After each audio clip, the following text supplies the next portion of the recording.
Yeah. Oh no!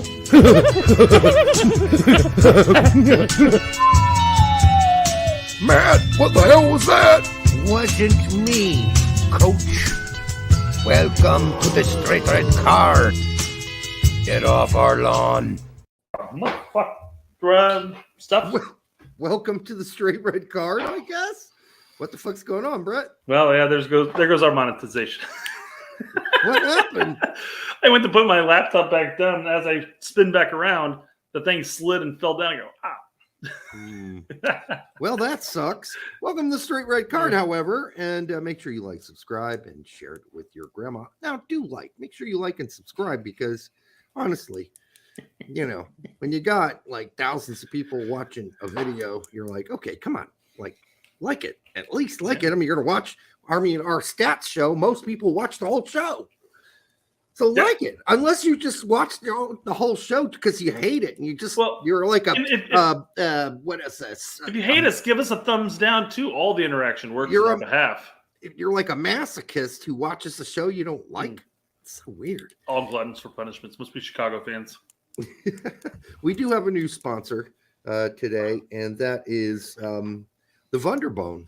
And so we're going to actually have to play the commercial. So here we go.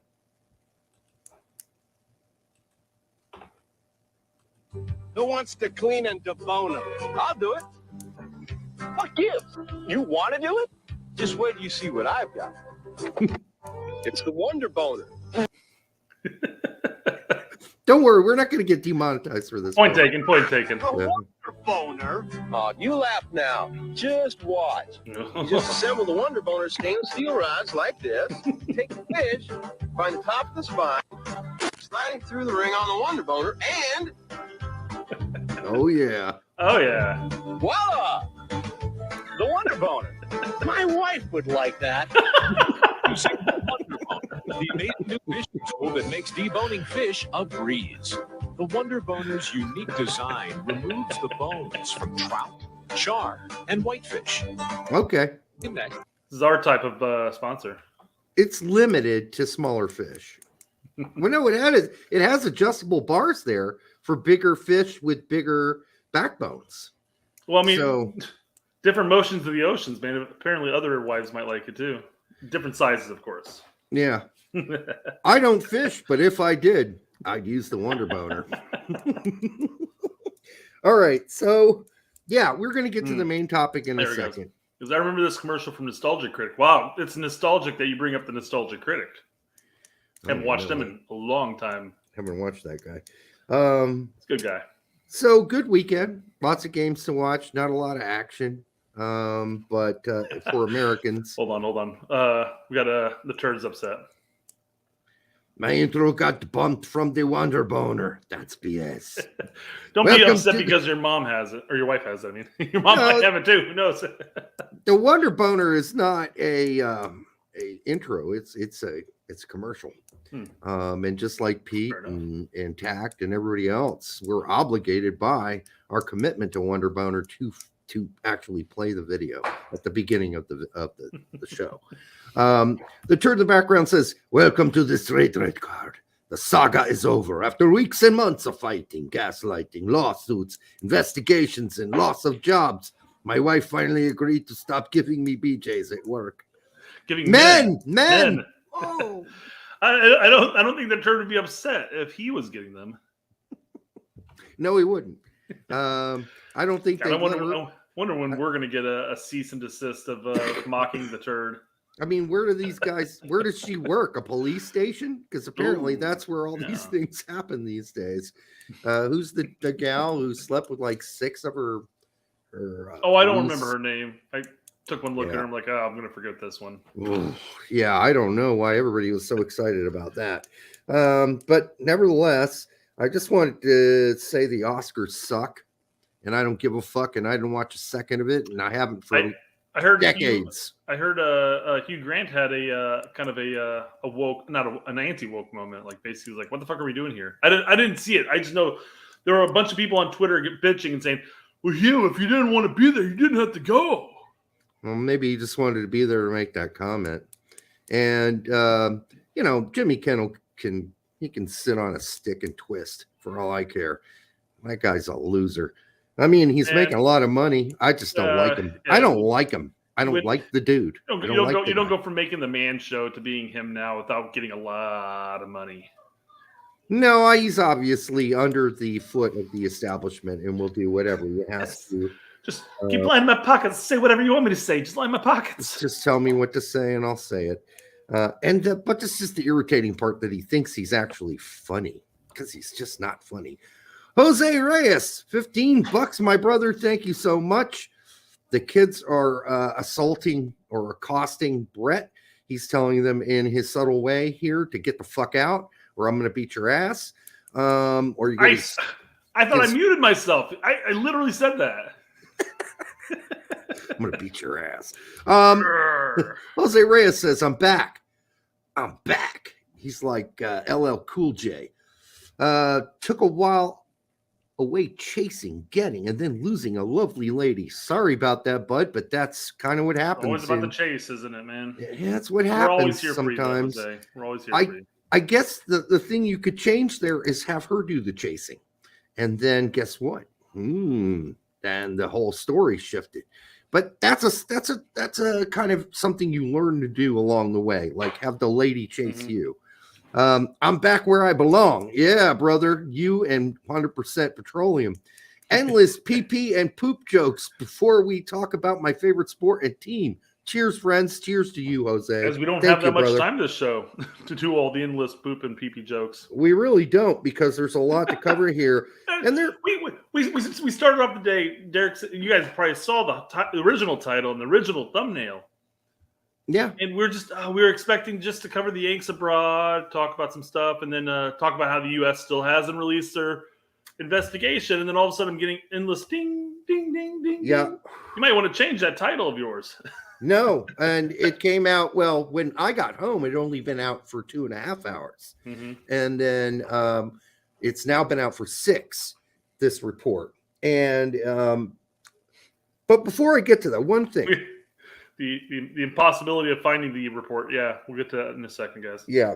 So we were talking about commercials. And I was watching the golf this weekend. And the golf, huh? The golf, the PGA Tour thing, the Players Championship. Which, is that equivalent to the MLS? The PGA? No, it's not, because it's the Professional Golfers Association, not the Major League Soccer, which doesn't work. But people used to say that all the time. They still the do. MLS. They still do. Yeah, it's always the MLS. I gotta say, one thing that made me sick watching the golf this weekend was watching every single fucking commercial. And this is one thing with Roku that's not good. When you use Roku, you can't really just flip around channels. You got to get out of that space and then go to another space. It's the internet. And so I had to stand watching these fucking Morgan Stanley commercials. These motherfucking pieces of shit, Morgan Stanley, who are out there pretending they have a commercial saying everyone deserves a shot at success. And it's this myriad of diverse people hitting golf balls, which is fine. I don't have any problem with that. What I got a problem with is them pretending they give a fuck. That's what I got a problem with, because they're pretending to give a fuck when they haven't given a fuck forever. And in fact, their record shows they don't give a fuck. This is just in the last 20 fucking years. Starting in 2004, we've got 54 million paid to 8 female brokers who accuse them of sex discrimination. These are all the cases they settled out of court and or had to pay fines for. Oh, that sounds really like the woke shit they're showing on TV. No, it doesn't. But you think, okay, maybe they fixed it after 2004. They didn't fix shit, because we went into their fictitious sales they had to pay fines for. Then they did price fixing. Then they concealed the risks on the mortgage securities to a whole group of retired people in Mississippi. Like this whole conglomerate of retired people infested through Stanley Morgan or whatever they're fucking call themselves. Morgan Stanley, excuse me. And of course, they never told these people that the mortgage securities they were investing in were total garbage and they were going to lose money. Then they had customer protection rules violations. overbilling the next year after that. Then they allowed Doug Greenberg, a broker in Portland, for over 15 years to harass, assault, and threaten 4 women who had accounts with him. All right? So, allegedly. Thank you. Thank you, Jeff. Thank you. Thank you, Jeff. I don't want to get busted. Then, this is all allegedly. This is more recent. They misled public pension funds holders on the risk of mortgage securities to a group. This was a group of teachers, a teachers group. This is recently. They put, and I quote, put profits over teachers' pensions. They fucked them, these teachers. So, yeah, they care about the little people. Oh, yeah. Morgan Stanley. Oh, yeah. They really care about all that diversity and little people and low income folks or medium income or working class people. They don't give a fuck about you. So let's not have any pretensions about that. Anyhow, I feel like maybe Morgan Stanley didn't have the same sexual harassment videos that training videos that we all had to deal with.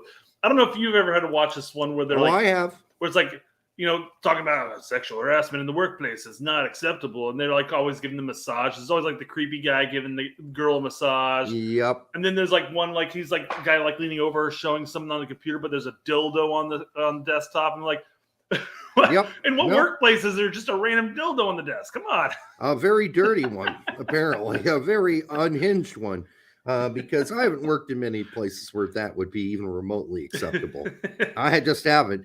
But I take my dildo to work every day. There's sleaze bags wherever you go. And then the main thing is the sleaze bags are running the company usually. Yeah. That's the really big problem. And, nobody can touch them because nobody wants to lose their job. So they're not going to tell on them. It took 8 women to get together to have this lawsuit against them in 2004. So, yeah, okay, Morgan Stanley paid millions and millions of dollars to sponsor that golf tournament. They could have done a lot of stuff with that money. Golf, weren't we? They could have done a lot of stuff with that money to help average people or people who were starving or people who were hard, out of luck or whatever. 8 women of alleged sexual harassment, baby. I guess. I mean, it could have done a lot of things. I find these kind of companies so reprehensible and disgusting that when I see their commercials, I just want to vomit. It's almost involuntary. I have no control over it. I gag reflex speaking. Anyhow, because I've been involved with these sort of fucking companies. This is bullshit. With these fucking suits. Disgusting people. Also, the funniest thing happened at work today. The gal who came up to me and she said, my son really likes this cheese and I'm going to order it online. And I don't want to mispronounce this, but so can you tell me how do you pronounce this? The cheese was Red Leicester cheese. It's in the cheddar family, and her son really likes it. There's so many dirty ways that could have gone. Okay. It's called Red Leicester cheese. And she came up, she says, is this Leicester? That's exactly what she said. How do you pronounce it? Is this Leicester? I said, no, it's just Leicester. I thought that was so fucking great. And she's just a wonderful gal. All right, so let's move on to, we're going to get into this issue, and a lot of people are going to say, why are you covering this shit? Well, because I think it's relevant. I think it's important that we know, after all the fucking ballyhoo, after all the commentary by U.S. Soccer about this fucking investigation, shouldn't we at least know what the conclusion of the investigation was? And is there anything new that we found out at the conclusion? Well, we found out 2 things. One, there's a lot more nastiness in there than we thought. But number 1, we found out there's still cocksuckers out there who want to blame this on Gio Reyna. Yeah. So Brett's gonna explain. We'll definitely get all that. Where do you want to go next? Then we're gonna bring up Chris's tweet here in a second. But Chris did have a comment here. I felt like this was where the conversation was going to go, Derek. Okay, where are we going? Fromunda cheese is the best. Fromunda? That just sounds gross. I don't even know what that is. It's Evan Williams. Is that the cheese between the nutsack and the anus? That's where I thought it was going to go. Yeah. Okay. Okay, but yeah, back to the actual topic at hand here. Yes. So we have so like we mentioned earlier, we were just going to talk about some basic shit. The same shit that we've been talking about for the last 2 weeks. The Yanks abroad plus insert other random topic here. Yeah. We were sitting here for weeks going, where's the report? I mean, Winalda came out and said, yeah, they have the report done. They're just trying to figure out how to use it.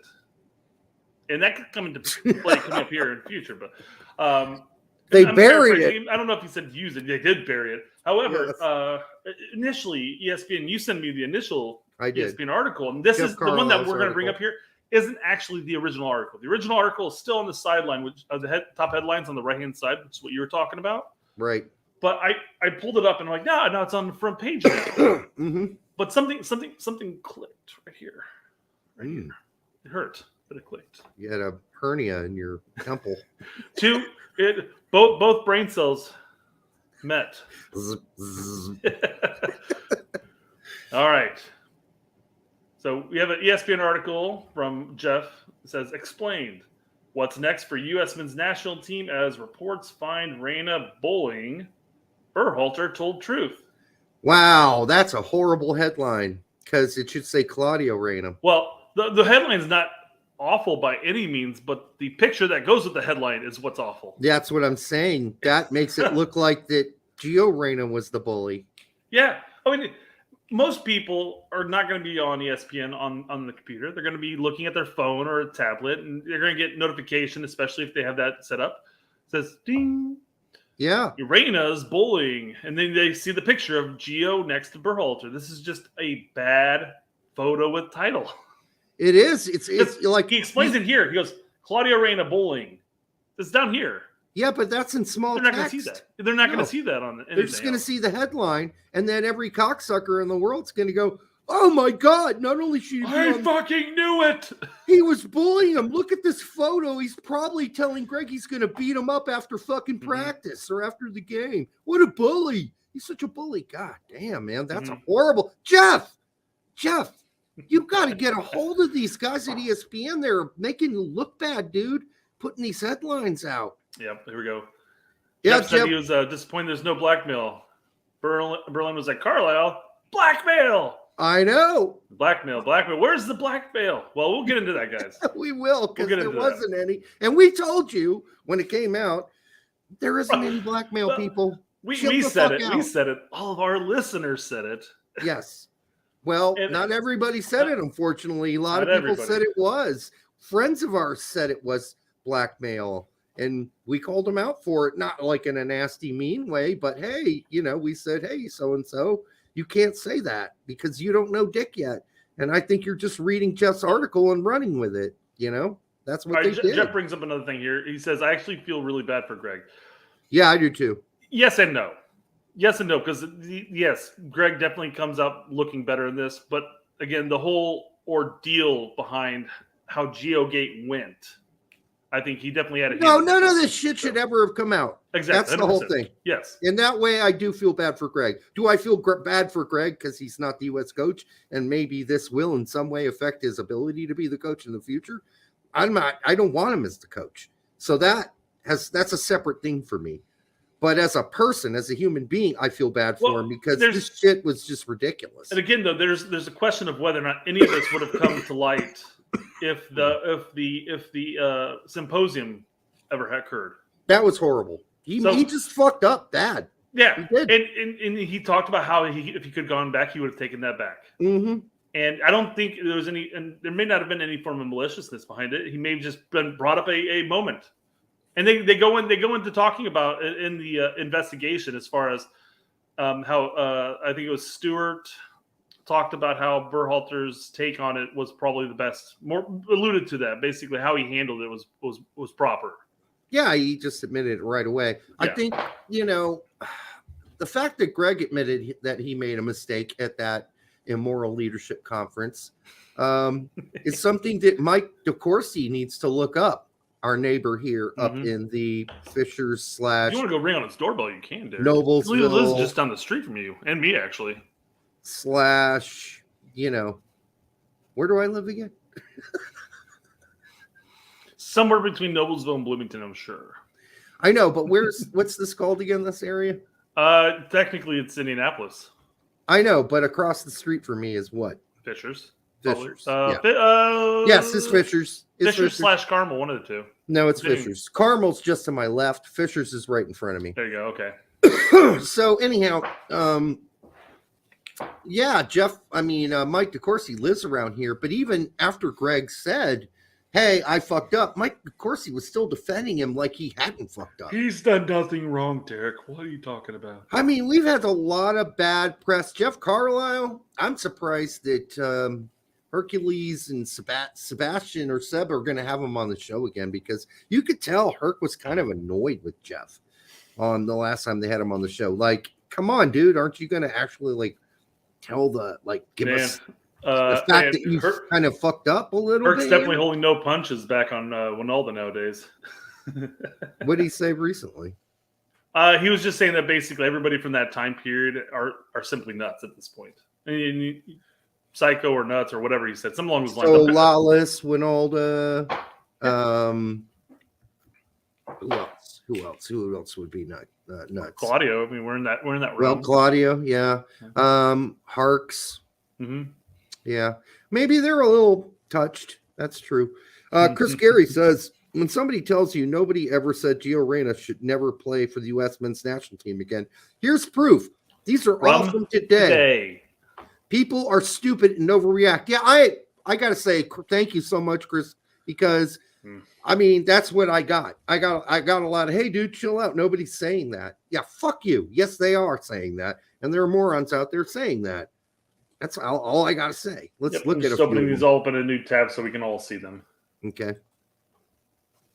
Surely Gio Reyna can never play for the U.S. men's national team ever again. Why? Chris Talks Footy, you fuck-faced dumb fuck. Why and why?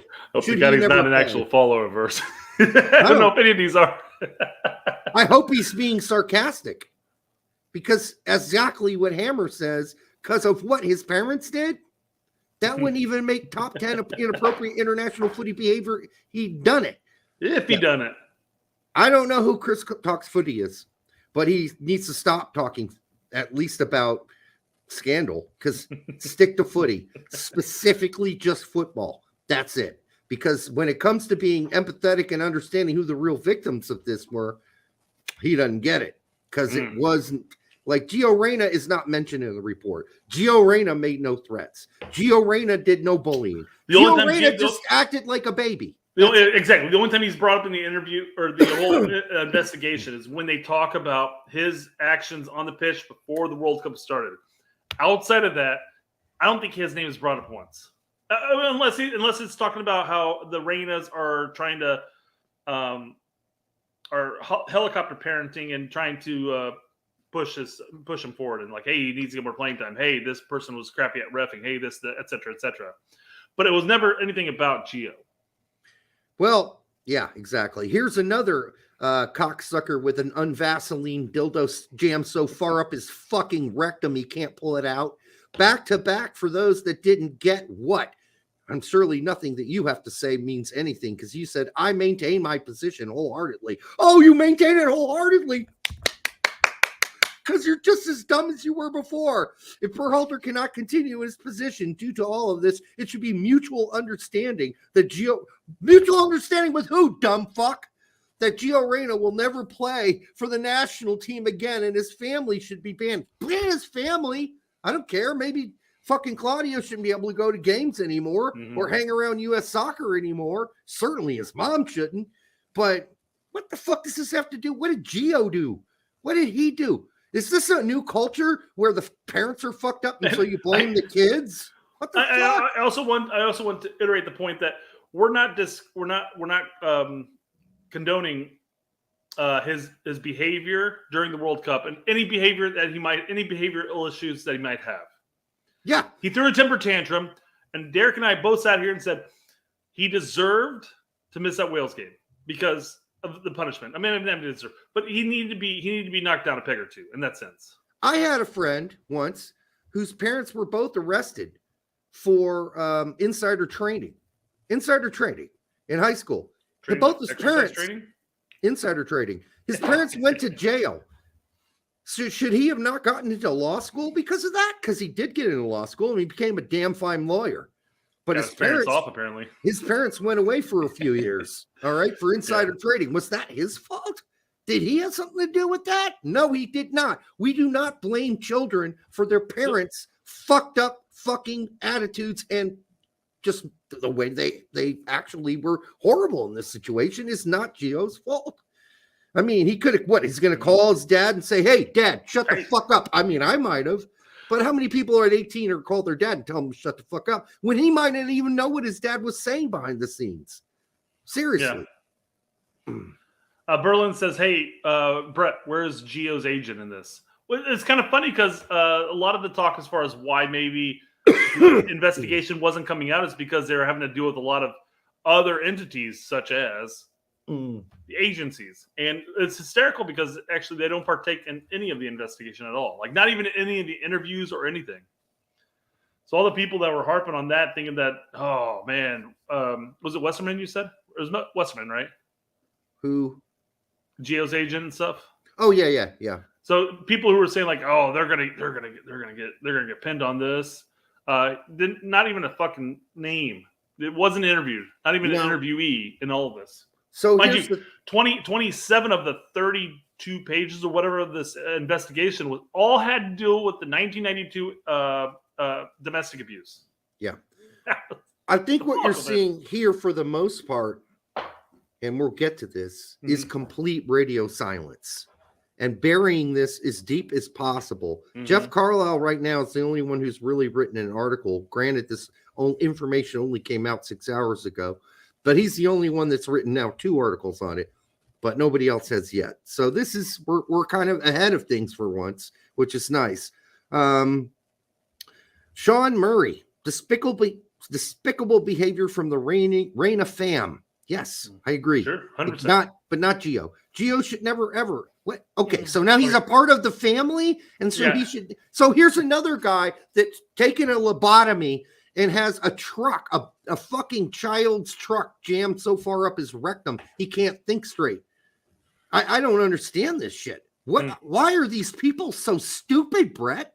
What culture were they brought up in that the son should be punished for the behavior of the parents? Yeah.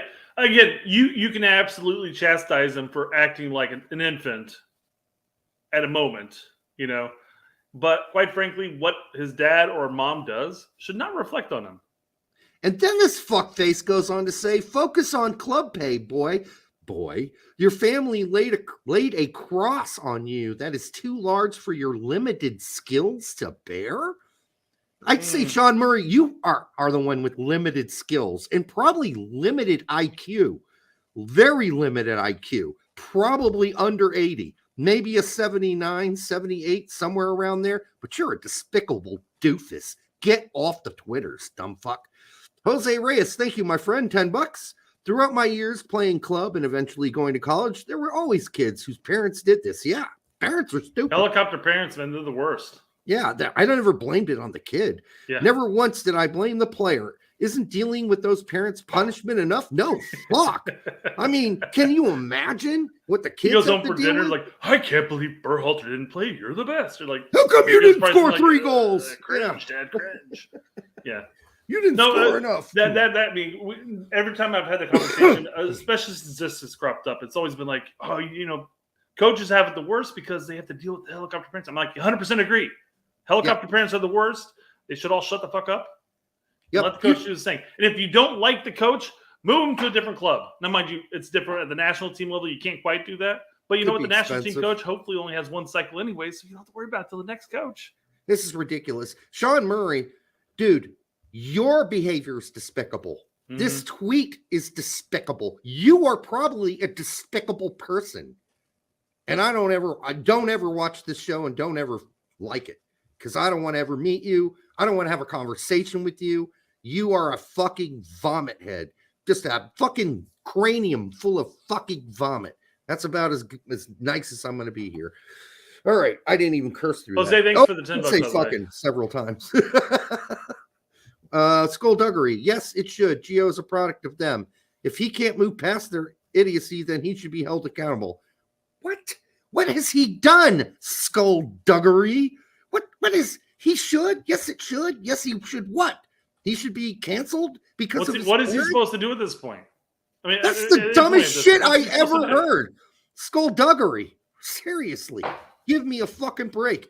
You've got shit for brains. Shit for brains. You do not punish kids for the behavior of parents. The funny thing is, in a story. Derek and I have not talked about the investigation very much. We talked a little bit about it leading into the show itself, but I feel like it's going to be very. I mean, it's going to be not so promising for the Reina family as a whole. No, they're fucked. But they're fucked again. This makes them look horrible. Outside of throwing a temper tantrum because he was told he was going to get a limited role at the World Cup, Gio hasn't done fucking anything as far as we know. Except for coming out of Danielle's cunt, he has done nothing. Oh, is he trolling us? Are we getting trolled? Oh, you skull bugger. Okay. You skull bugger. Oh. That better be a troll then. Man, oh, come on now. Right. You got us then if that was a troll. Yeah. No, he just did it. That was good timing because I was already worked up. So, he threw that out there, Good timing, skullduggery. So maybe if that is a troll, I give you a fucking A+ for that troll. Maybe we just never played Gio again to teach his parents a lesson. Oh, what a smart thing to say, Mike Ensinger. He's one of those guys that stuck the scissors in his ears and couldn't get them out. That guy. That's Michael Ensinger. With the popsicle sticks in the glue and shoved them up his nose. His nose, exactly. He's also the guy that shoved that. He's the guy who fell on the. Whoa. No, he's the guy he tripped and fell. In the shower. Okay. Yeah. Okay. He got the shower plug up his ass. That's Mike Ensinger. Welcome to our show. Anyhow, so there are morons out there. I mean, I don't know what you do about it. You can't because it's free speech and morons can say moronic things. But let's not pretend they don't exist. Yeah, they do. Well, then that's the whole point. We appreciate that, Chris, because we can't obviously pay attention to everything that's happening, and I don't follow that many accounts to see all that garbage pop up. Because I tend to take Twitter as something for me to go and have fun with. So I don't necessarily follow people unless I enjoy interacting with them, quite frankly. Well, I'm sorry if I made that much if more difficult for you. If there are followers out there I haven't forward. followed that, it's not a spite towards you by any means, but I don't follow all these shit posters left and right. Well, Brett, I'm sorry if I'm making this more difficult for you going forward. You make it enjoyable because you bring out other shit posters. Well, no, I'm just saying what if all these turdsicles that we just talked about start fucking sending you hate fucking... I'll feel like I finally made it if that's the case, Derek. You just be like, I didn't say it. I'm getting too much. I'm getting too much support. Not enough hate. I don't have any stalkers at this point. This is the worst. You just like, that wasn't me. Hold on. You just say, hold on, that wasn't me. I'm going to send you to Boomer Richie. Yeah. Let him. You can talk to him. Speaking of stalkers. Yeah. I know he doesn't watch our show, so I'm not gonna spoil anything here. But my wife got a text message today saying, "Hey, is this Elizabeth Brandonisio's phone?" And she goes, "Elizabeth who?" Because he said, "Is this Elizabeth?" And she goes, "Elizabeth who?" Brandonicio, or is it Corbett? And spelled Corbett wrong. Turned out her stalker, like when we first started dating, she told me about this stalker she had, a former boyfriend of hers that just psychoed. Jesus Christ, it's been how many years? This guy. That's the thing. She goes, I haven't heard from him in 15 years. He got married, had kids, moved up to Alaska, finally came back and moved back to Michigan. Like, just figured I'd reconnect. I don't know. Just fuck. And he's a weirdo. Dude, I mean, feel the room, man. Move on. Get out of there. Jesus Christ. Anyways, you know what else? Who else isn't taking the hint? Who isn't utilizing their platform properly, Derek, is U.S. Soccer. Yeah, that's for sure. And when we no, they're using it properly in their minds. In this situation, they're like, well, you probably bury that under the rug. Yeah. So you're like, oh man, I want to find out where this. Brian DeMarco says, "Get a gun." Yeah. So it's funny because already have one. It's acceptable here in India. Might. Yeah. Everybody's like, "Oh man, articles are coming out about the investigation. It's published. I want to go see where this is at." Well, you go through all the articles; they have snippets here and there. You can't fucking find it. Mm-mm. Well, I figured because Derek was like, I can't find it. We've talked about this hours ago. Like, I can't find it. So I was on, and I'm like, well, U.S. Soccer has to post something, right? You would imagine. That's what I thought. So I'm on U.S. Soccer. I'm like, okay, all right. Let's see here. U.S. First off, U.S. has a game coming up here in 10 days. Waiting for that roster to announce. Yes, we'll have a roster. Where's that roster at, guys? We will have a roster announcement show. Yes. Anyways, scrolling down. All right, let's see. Participant safety hub. No, that's not it. Oh, here we go. Let's see. Recent news. Nope. Lamar U.S. Open Hunt, Lamar Hunt U.S. Open Cup. We got the Slim Jim dude or whatever, the Yeti. The Yeti. That's not Slim Jim. Whatever the Yeti does the commercial for. Oh yeah, right there. Yeah. Yep. We got Haji in the Rewind. We got Appalachian FC apparently. It's Sasquatch. Wait, there's no news on this at all. Yeah. That's strange. Yeah, I couldn't find it. Well, I did find it, Derek. Because I if know you click you on did. View All for recent news, very first article, right there. Why isn't it front and center homepage? I know you have to go through a back door to get there. You have to go through this shit. You got to go through U.S. Soccer's poop shoot to find it. I like, but it should be their opening page. I mean, it's in front of the U.S. Open Cup one. It should be there. They don't want to talk about this. They don't want to talk about this shit. They want this shit gone as quickly as possible. You'd think with all the millions they paid this lawyer team, they'd want to at least get the bang for their buck and get the investigation done and over with, But no, they want to bury it. That's fine, but at least it's on there, I suppose. U.S. Soccer statement regarding completion of the investigation concerning Greg Berhalter. You just have to crawl up their ass and take a left to find it. That's all. So they go over, they talk about it. Oh, wait, where is it? Where is it? There's a link where it says here. Wait, here. The smallest of links possible. I mean, you're looking at where's the investigation? I want to see some highlights. Where were they talking about this stuff? Yeah. Well, then you click on it and you download the PDF, and the PDF pops up. And this is the PDF. It's 40 pages long, and 31 of them has to do about the 1992 incident between Berhalter and his wife. And who knew Larry Bird was such a great lawyer? I did not know. I did not know. Yeah, you never know. So all right, so let's cover this shit. Yeah, so we're not going to obviously cover everything in this. You guys can absolutely go back and read it. I feel like the highlights that we're going to cover here pretty much cover anything worthwhile talking about. Well, Brian Balser says, they did post the full investigation on the socials. That's what he's saying. I didn't see. Maybe they posted on the socials, but why is it hidden on their website? I mean, that's not hidden. But why do you have to dig into it? Why isn't it literally front and center? Yeah, they just don't want it to be a headline story. When they post it on if they post it on the socials, I mean, that's pretty public at that point. They're just hoping Jeff Carlisle writes 1 or 2 articles about it and lets it go. That's what they're hoping. People are posting that it's on Twitter. Yeah, we're accepting the fact that it may have been on Twitter. I was not able to be on Twitter at all today. I worked at the high school today, swapping out a bunch of fucking monitors for new monitors. Yeah, that's fun. I got a lot of steps in. It was a good workout. Yeah, good workout. Besides that. All right, so I wanted to cover section 6 here. So let's just scroll down here. Scrolling down. Here we go. So this has to do with the Berhalter altercation period. This is just the description of it. Yeah. I don't know if you want to cover this at all, Derek. You want to read that, or we just want to summarize it? They were drinking alcohol on the night of question, which we already knew. They began to argue inside the bar. They left the bar together and continued to argue. Once outside, Mrs. Berhalter hit Mr. Berhalter in the face. Could have been a punch. We don't know.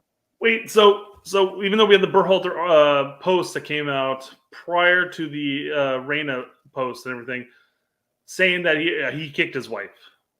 Not lying technically. But I believe you were the one that came out and said that you've heard that there was something else happened but prior to that. Yes. And that maybe Berhalter wasn't the first one to kick it. And nobody else talked about this. No. But you covered it. I did cover it. Good job, Derek. Thank you. I appreciate that. No, I did say that it's very likely. And I even put down the scenario where people were like, well, I don't think you should do that.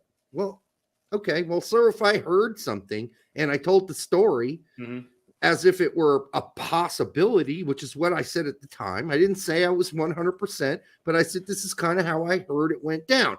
And this is exactly what went down. Yeah. She got up in his grill. She fucking slapped or punched him or scratched him. We know she scratched him because it was later described he had damage to his face.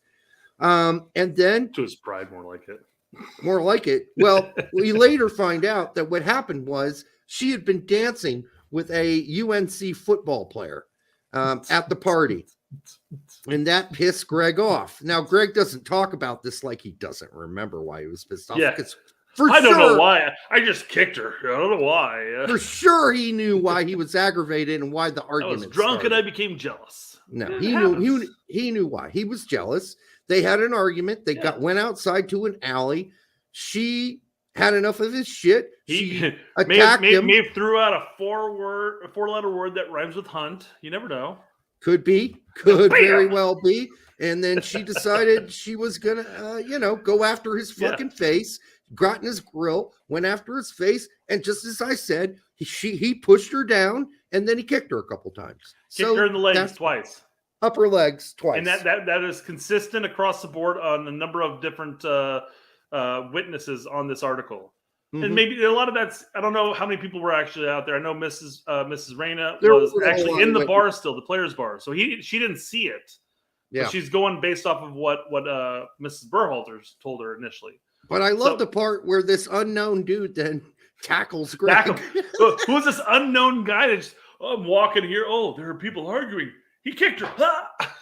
Could it be that football player that she was dancing with earlier? Maybe, Anyhow, she goes home. He goes home, and yes, there we go. That's how this went down. Yeah. It's exactly like we said it went down in our could it be that this is how it went down? Because allegedly, we have to say allegedly, because I didn't want to get in trouble. Well, and it's well known. They talk about in this investigation. There are plenty of people who knew how this went down. Yes. So I mean, whether the whole between the family, whole UNC athletic department, everybody knew about this shit, and all the players on all the teams. So we're not going to expose or talk about who told us what. But anyhow, just to cover how the rest of this went, she went about dealing with it on her own basis. Berhalter went about it his way. They both told their respective coaches. Yep. He went to and talked, and then that got passed on. He went to counseling. Yep. All that shit. They reconnected 7 months or so later, 8-9 months or whatever it was. I don't think they could ever prove counseling happened. What he said it though. I mean, they said it. She said it too. She said it too though. So but technically, the investigation found there was no evidence of the counseling, but he did go to a women's jail, not a jail. What's that called? Penitentiary, and did public service there. So I skimmed enough to. I guess I missed that part. Yeah, but there's no evidence he actually went to a counselor that was documented. Like he went to so and so counseling. He did tell his coach. She told her coach. Those two coaches got together. They discussed it, and they were both interviewed for this. Or one of the two coaches was. One responded, one refrained, and I think it was the. It was the women's coach who refrained. Yeah. And he basically said, "Hey, this is a private matter, and I didn't want to get involved in this, and I'm not doing an interview." And that's fine, because the other coach, the men's coach, said, "Yeah, Greg came to me. I went to the women's coach, talked to the women's coach. He said what he said. I assumed he would take the responsibility and the lead, and if anything was to be done with authorities, that would be done through Coach Dorrance, I believe it was." And but I just said after that, I just told Greg he has to make amends. So there you go. Mm-hmm. What do you got here? So we're moving on. This is when they start talking to Ernie Stewart about the whole thing. Yeah. And the investigation, Stewart explained during the investigation that he believed the Reynas made this disclosure to him so the U.S. Soccer would not rehire Berhalter for another term. Absolutely, they did. Absolutely. Well, 100, No, I 100% agree with that too. Yes. Yeah. That's still not extortion, and it's still not blackmail. That's basically them undermining Berhalter, who that's been their friend for 30 fucking years, over the fact that their son didn't play versus Wales. That's sad and despicable. It's disgusting. After the fact of the investigation was made public, some media reports characterized the Reyna's actions as blackmail. As a legal matter, we do not arrive at the same conclusion. Blackmail or extortion is the act of obtaining property by compelling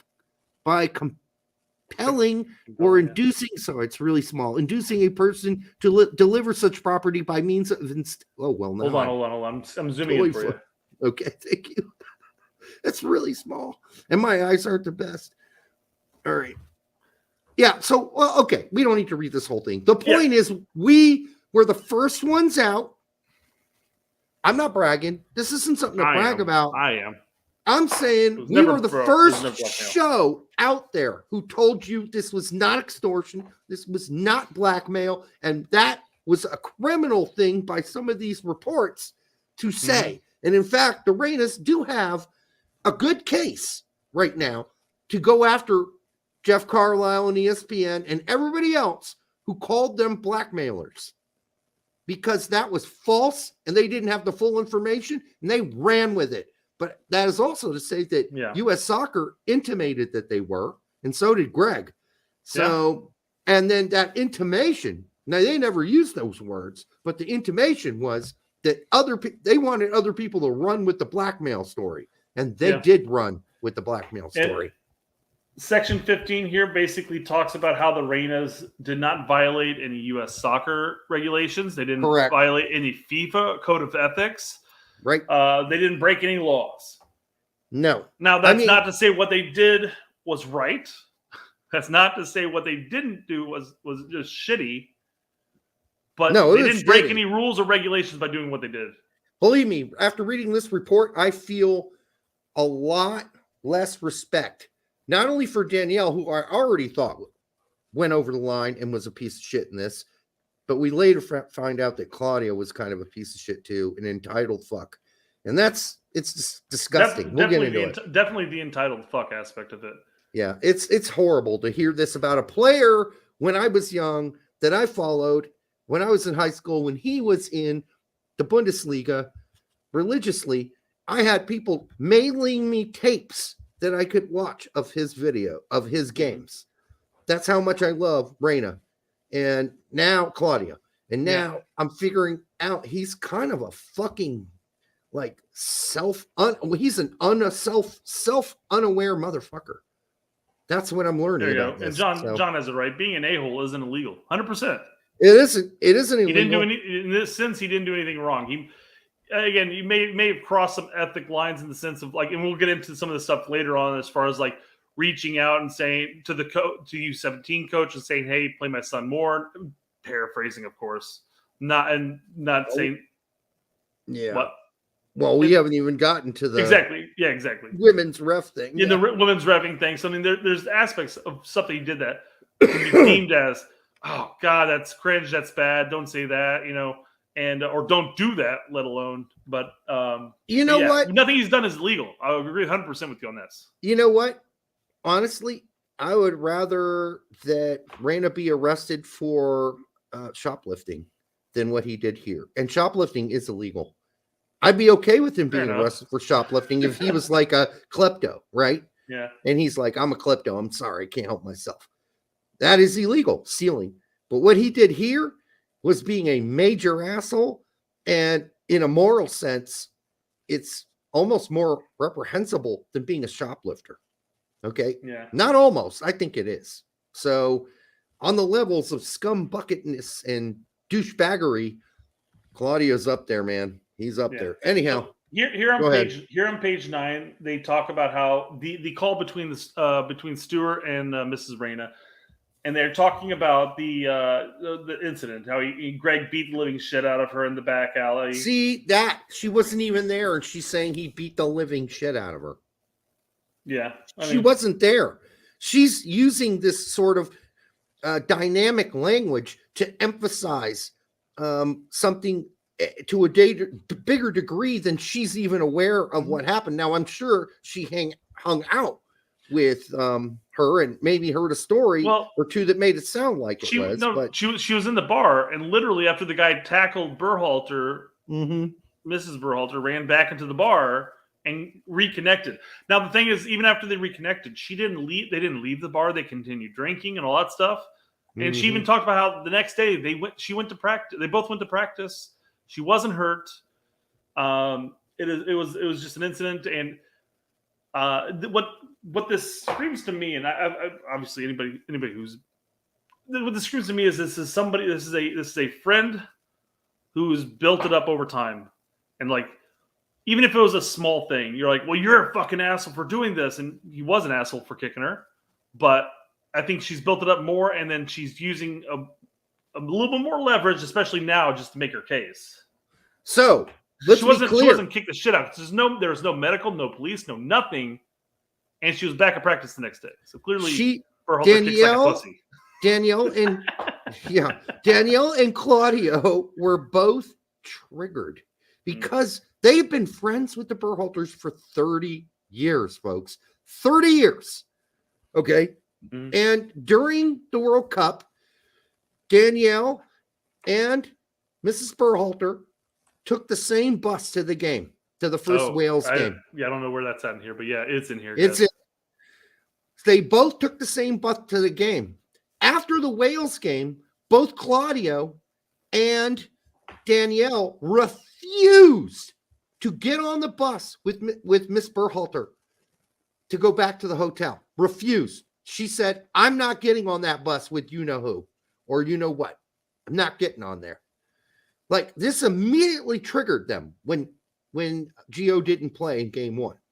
They were so triggered and so, like, this isn't even rational how angry they got. It's not rational. It would be rational for them to be upset that Gio didn't get to play, but not raging, fuming, pissed, which is what was described in this report. Which is she was cursing. The both of them were cursing and saying all kinds of horrible things and just out of control, basically, which is what we got from 29, by the way. We heard a lot of this stuff behind the scenes about how they were out of control and how they were upset. And not in an irrational way, they weren't upset. Like, you can be upset your son didn't get to play. I get it. But they were beyond upset. They were pissed. They were ready to go after fucking Berhalter and staff. And it wasn't long after that Claudio starts texting both McBride and Ernie. And they end up taking a different bus back to the hotel, unbelievably. That's not rational thinking. That's not a rational group of parents, couple of parents there. That is absurd behavior.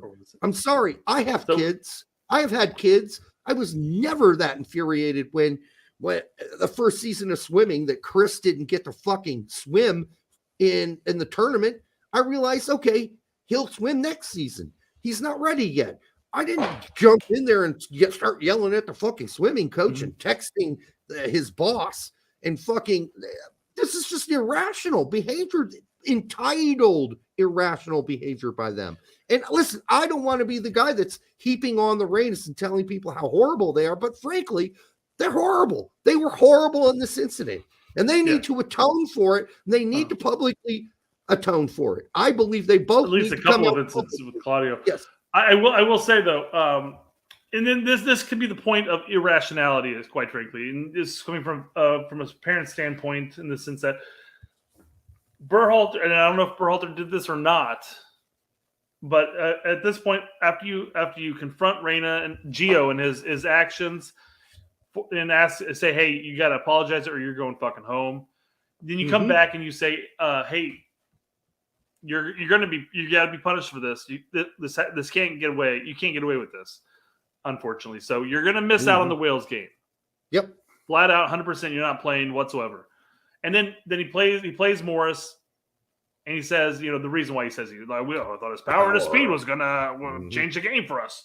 Right. In no world would you not throw Reina in over Morris in that situation? Right. So clearly the mentality was there. He should have indicated that to Gio, and then Gio or Berhalter should have talked to Claudio and said, "Hey, your son was acting like a little bitch. I'm benching him for the first game. He'll come back in the second game and move on from there, but he's out for that first game because he was being a little bitch." Yeah. And that should have been the fucking end of it.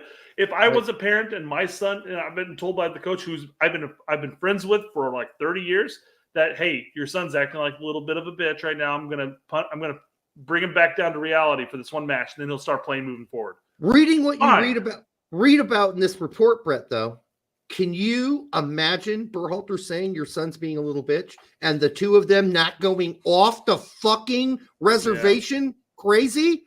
These parents call him a bitch, but you could say it nicer. Hey, your kid's sure. Even if you said it nicer, the only thing they're going to hear is, "Oh, well, you're being unfair to my son," because that's what these parents were.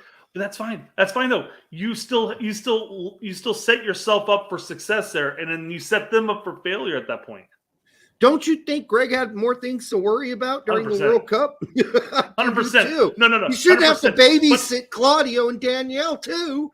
But I mean, I guess here's the thing: if I'm coaching and I'm coaching one of my best friend's kids, and he's being that way, I'm absolutely picking my phone saying, "Dude, so and so's being a bitch.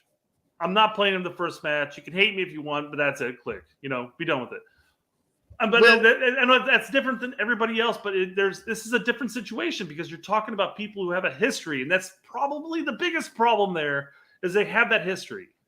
So here's the problem with all that. The problem is that Danielle was already and Claudio during the World Cup were sending text messages and not being specific or anything, but saying things like, "We could take Greg down with one quote," or it came after the Wales game though, because I'm saying, I get it, Brett. I'm just saying that's still during the World Cup. 100%. Not disagreeing with you, Derek. I'm just saying, given the timeline, you have to really play this in. And again, they may have done the same thing if he came out before the Wales game, but again, I would have flat out stated, "Hey, we have 30 years here. This is what's happening. I'm sorry, but your kid's being a bitch." I get it, but listen, they're not going to listen to that. Number one, and number two, we already know that Danielle, even when she later says to Stewart that she doesn't want to come out with this publicly, she's going to just tell people about it privately. Well, guess what, Danielle? Tell enough people something privately is going to come out publicly, you dumb cunt.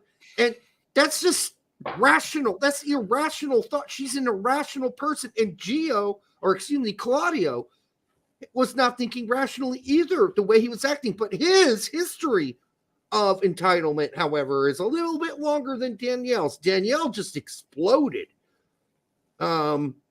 Claudio had a long history of thinking he needed to helicopter his son into wherever he was going, which is really sad because that doesn't build a good man. You don't helicopter parent kids because that does not build character. No, and not good. So, well, and we were talking about Gio's mopiness throughout the cycle, and we talked about it. Maybe the bad mentality of saying like, well, maybe he comes out performing poorly and he goes home and like, the coach was an idiot for not playing you longer.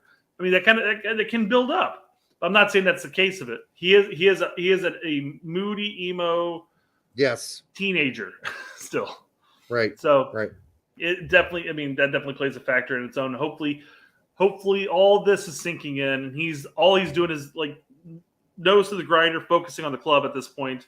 And then if he gets called up, he plays nose to the grinder for the national team and just keeps working through it. Hold on. Chris Johnson says one of her kids died. Not surprised. She's overprotective. One of my kids died too, dude. Okay. That didn't mean that I was overprotective over my other two kids. I think there's a line that you just don't cross.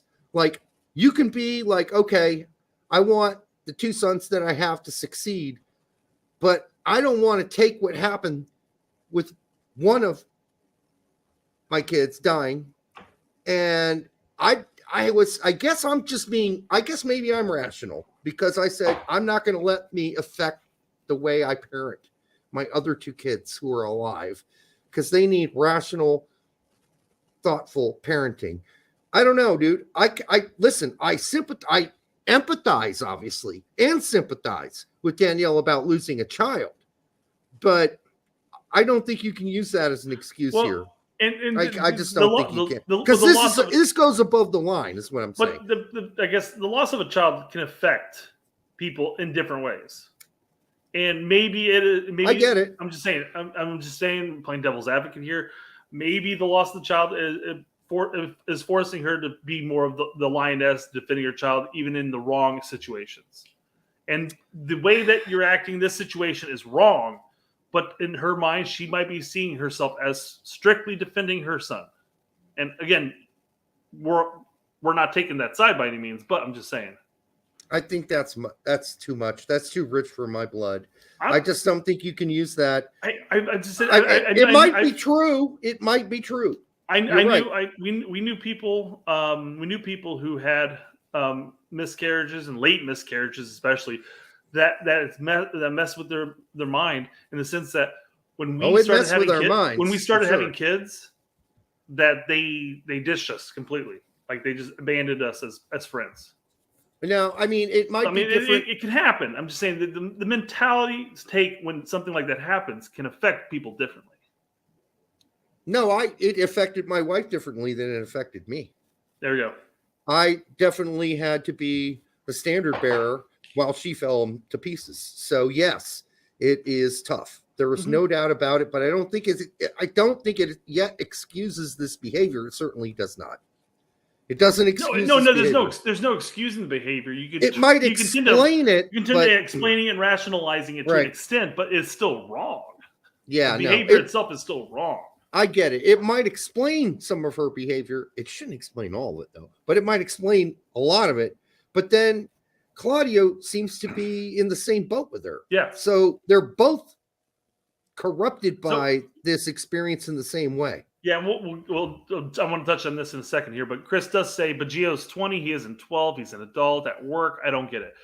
And yes, the thing is that though, in the mind of Mrs. Rain in this sense, is that Gio's always going to be her baby. It's always going to be her kid. And you're always going to do it, regardless if he's 55. She's still going to have that mentality. It's not going to be he's an adult now. He can do whatever he wants. He can take care of himself. That should be the way she thinks. It should be. I agree. I'm just saying, if you're really that distraught about a loss of a child and it affects how you look at your other kids, that mentality is not going to change. Well, over time. I mean, it might change over time, but with their age, it won't matter. I guess. You're right. I mean, my mom has always been not protective of me because my parents are like, I was out of the house by 17. And they never really worried about me. They worried about me more when I was sick and almost died. They worried about that. And my mom's like, oh, you got to take better care of yourself and all that. She could nag me to death about that shit. Stop drinking so much and all that shit. What's up with that Sally chick? I really liked her. But she's a bitch. I got rid of her today. Damn, jeez. I just think if you're a parent, you do have a responsibility to be the parent. You have to be the parent, not some childlike parent who is taking everything personal and is using a lot of almost metaphoric, unconscious things that get into your brain after losing a child to rule your parenting. That's not healthy. And I guess what we're finding out is if that was such a huge problem with the way they were raising Gio, then they were doing it in a very unhealthy and unproductive way. And this really turned out making them look horrible. So go ahead. Brian DeMarco says, I've talked to plenty of college profs. I don't know if that's going to get you much from me. And that complain about parents calling and screaming at them about their kids' grades. No, that's true. Even seniors. That's even at the grade school levels the same fucking way. Yeah. I mean, Brian, yeah, we're just out of control right now with this. So Blake says, I hope Gio doesn't get harassed by his peers because I can see people calling him a mama boy or a mana boy, but he means mama.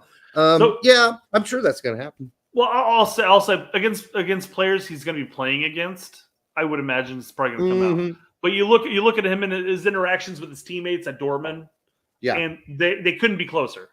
You know, seems to be fine. It seems to be perfectly fine there. And then you look at his interactions with other American players and the U.S. national team for the most part, and they all seem to be on the same page. They all seem to enjoy each other, and a lot of them played with each other for a decade. You know. Oh, so Chris Gary, by the way, has a really good point here before it flies off the screen. This one? Yeah, I don't know. That could be it. But I think Claudio and Danielle believe they are royalty and their son is above everyone. If they were that protective, they wouldn't let him move to Germany alone at 17. Very good point, Chris. Yeah. Very good point. Because I had a son who went and joined the Navy. And we weren't happy about that choice, but eventually he was a grown man. He was 18 and he was allowed to make that choice, and we supported him. So, I mean, that's a really good point, Chris. Yeah. I think it could be a little bit of both, quite frankly, because I mean he could be making that move over and like you're ready to grow up, and then again, once something rears up that's not necessarily positive, it could trigger something. But here's the difference, Brett. If they intruded as much at Dortmund with personal calls and all that other shit as they did with U.S. Soccer, then we would have proof that they were overprotective. But I will guarantee you Dortmund wouldn't have put up with that shit. That's the thing. They did not. 100%. Because, I mean, talking about, like, Claudio and Mrs. Reyna's, their history with the U.S. national team as a whole, especially Claudio's, the fact that Claudio was technical director of the youth soccer for 3 years. Obviously, with MLS teams, he's been a variety of different positions. He knows people at higher places. He knows everybody in the biz.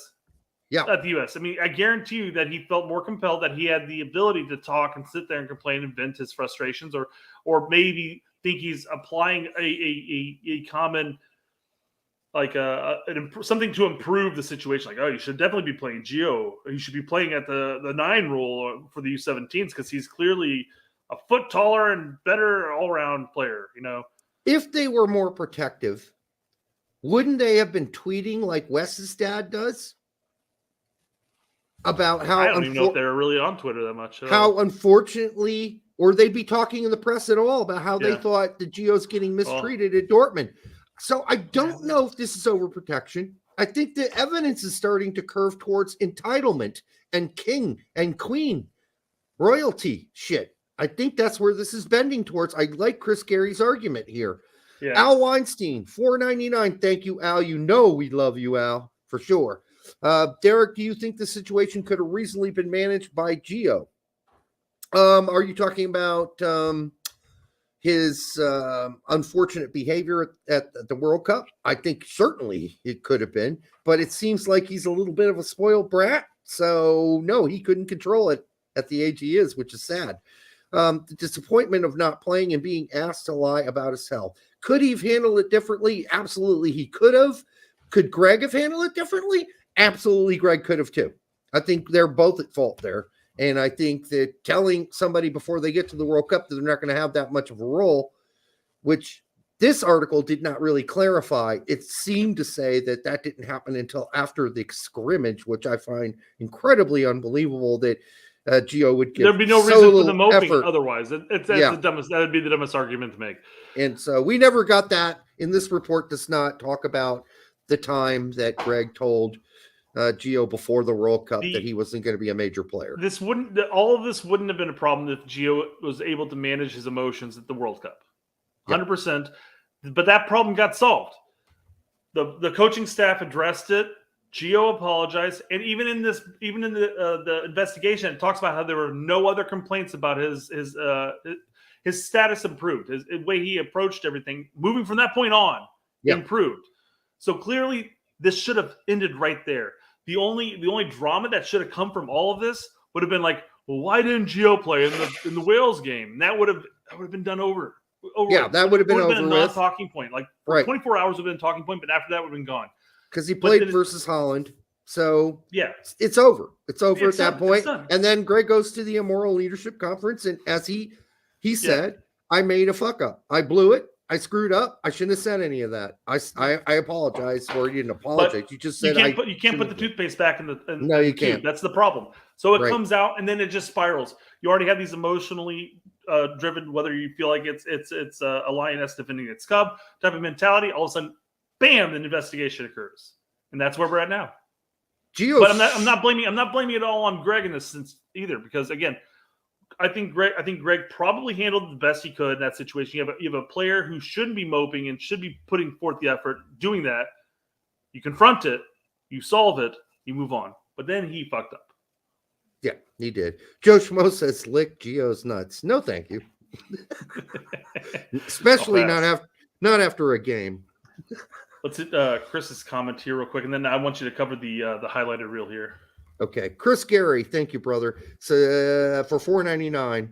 At the end of the day, this is more about U.S. soccer nepotism and cronyism. Absolutely, the system is flawed, and Reina's parents played the game. Yeah, because they couldn't play this game at Dortmund, because Dortmund ain't taking their fucking texts and their fucking phone calls. They got nothing there. Yeah. Yeah, so they're fucking, they're gonna live with whatever happens there. And but I feel like maybe they don't necessarily address it there because that's his piggy bank too. I mean, you fuck around with Dortmund, and all of a sudden you're losing out on your salary, and that's gonna move on from club to club. So if the Rangers can act rationally when dealing with Dortmund, why can't they do it here? Because of what Chris just said.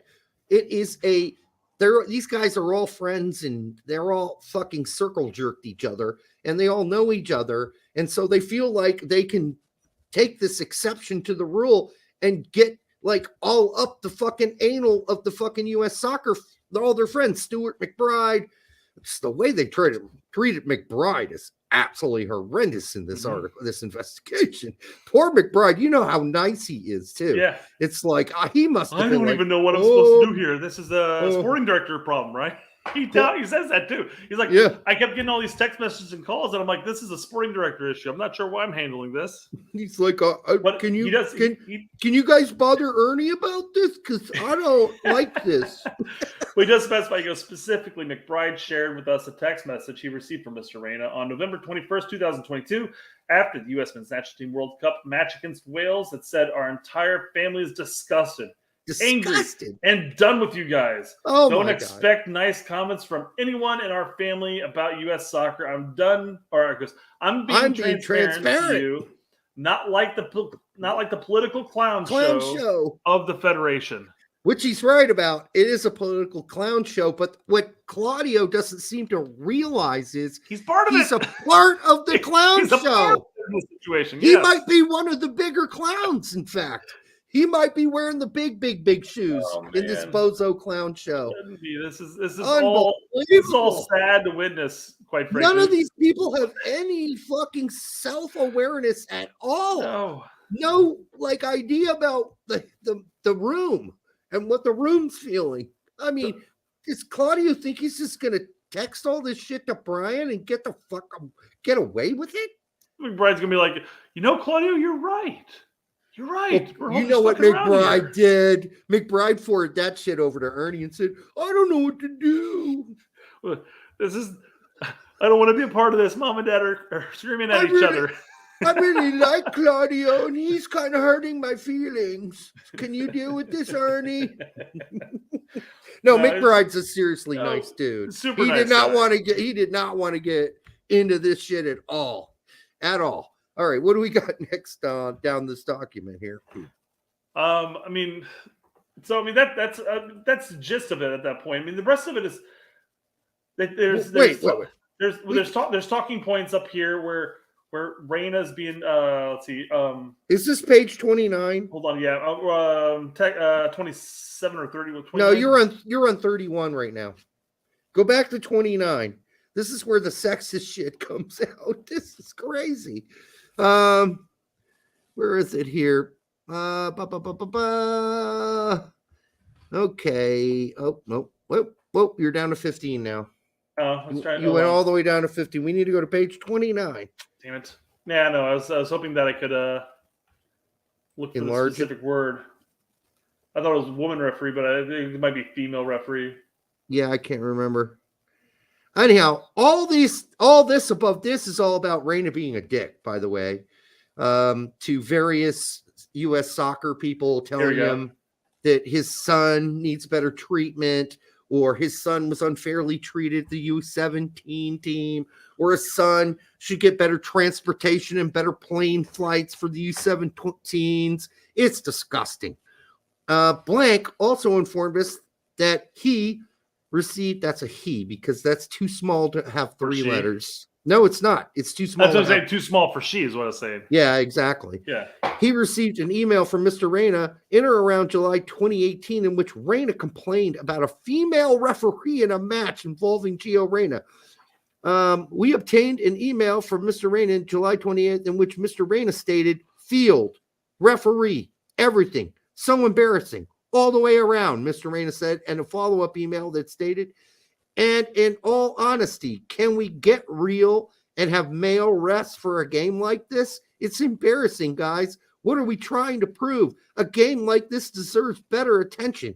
It had nothing to do because there are great female refs in the Bundesliga. So that's just a harsh thing to say. But he might have a point in the sense maybe that she one might have been horrible. Maybe she was horrible.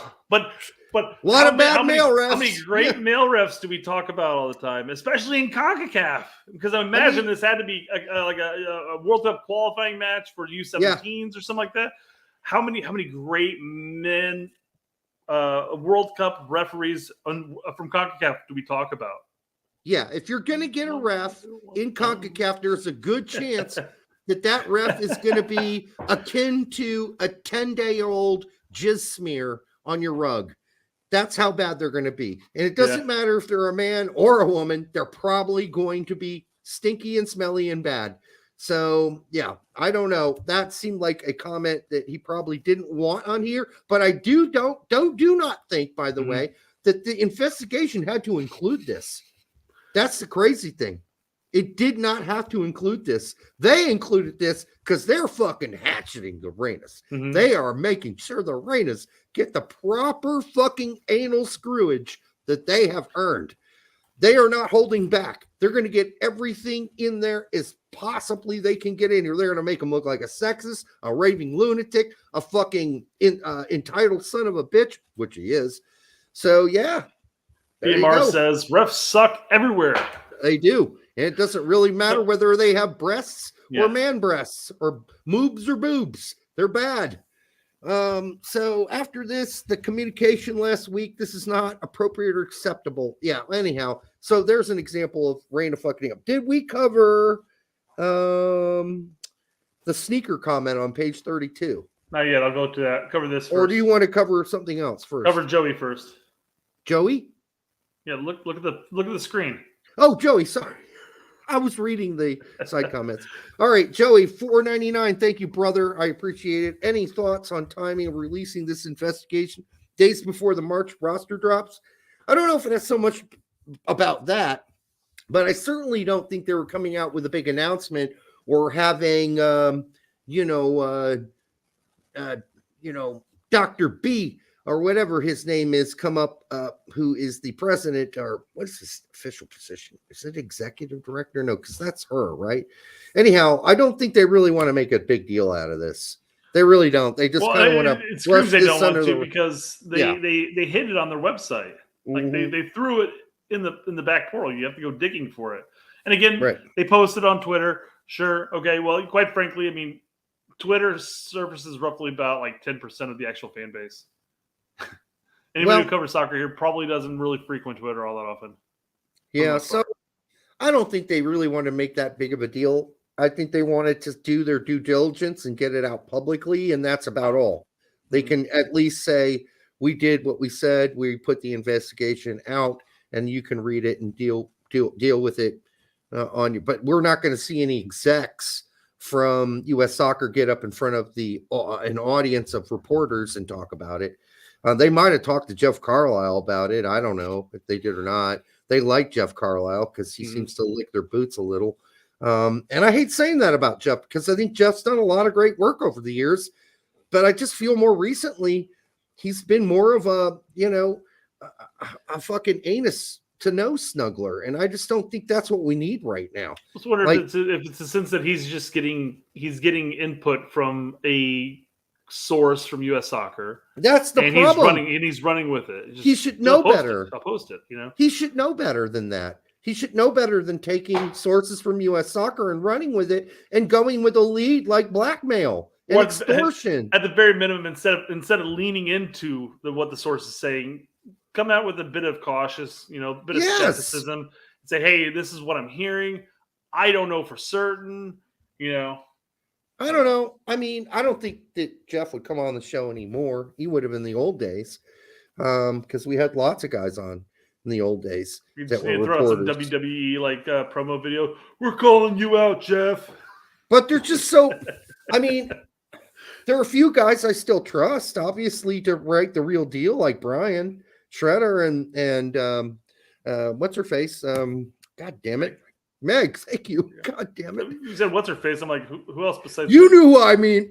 I meant, yeah. Right away, you're like, oh, Derek likes Meg. Yes. I was counting down. I was like, that's what I needed for bingo, actually. I found your sneaker comment, by the way. What? Found the sneaker comment. Oh, here it is. Okay, yeah. Things happen. No problem. Explained that Miss Raina then said to him, "No, it's so much more than that. You're talking about 40 years of history between us for something like this to happen," and then said something along the lines of, this is, I think, during the bus altercation, "Once this tournament is over, I can make one fucking phone call and give one interview, and this cool sneaker motherfucker and bounce pass motherfucker will be gone," is what she said. She's like up there fucking straight up. I love the fact that's the everything that people bring up about Berhalter, his bounce passes and his sneakers. What shoes is he wearing for this practice? And that's the thing she goes for, and it's hysterical. That's the one thing that's funny. And I hope to God that was actually recalled properly and not just something that the person had stuck in their mind when talking to her about it. A Pettibone says the Karen strong with this one. Yeah, for sure.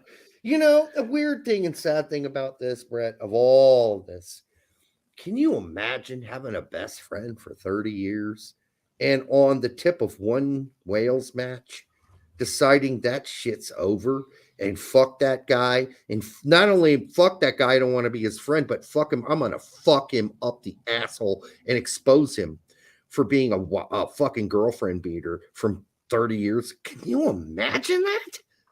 Can you imagine some dude that has like the tiniest bit of dirt on you? Like if I were in Greg's position and like I had like one of my music friends who were also involved in soccer, right? They'd be like, "Oh yeah, Derek, man, he fucking sniffed coke. He was fucking like banging chicks left and right. He's lucky he didn't get herpes, that motherfucker."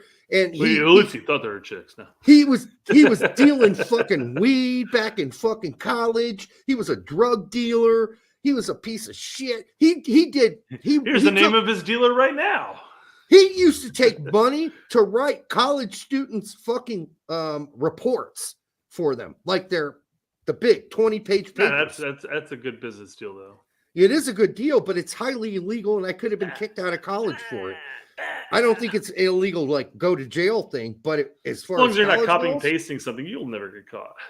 No, we're talking like back in the early 90s. There's no like email traces. It's like, hey, I know a guy. We got to go over here behind this car, and he'll talk to you about it. This is Smith and Corona typewriter days, dude. Okay, so that ain't happening. But yeah, did I do that in college? I did do that. Oh, I also was a bouncer for a stripper at college fraternities. I was one of 3 bouncers that went with her to where she would dance in front of the fraternities to make sure she wasn't like assaulted. And then what did we also do? We illegally made VHS tapes with all kinds of the best porn we could put together, and we sold them to those fraternity boys, and they ate that shit up, $20 a tape. That's illegal too. So I mean, there's it's funny you bring that up because I knew somebody who was posting flyers around their college saying, "Hey, if you want a DVD of insert movie here," and had a list of the movies, reading us up, it'd be like $3 a DVD. I told the person, I'm like, "Hey, take that shit down now. Don't offer that to anybody. That's the dumbest motherfucking thing you could possibly be doing right now. Like, if you want to do that, do it on the down low. You don't want to advertise the shit. Like, we did not come buy our illegally pirated movies. We'll sell them to you cheap. We had our tapes were called Best of Fucking Porn Part 1. And then every time we went back to You're allowed to sell your own videos though, Derek.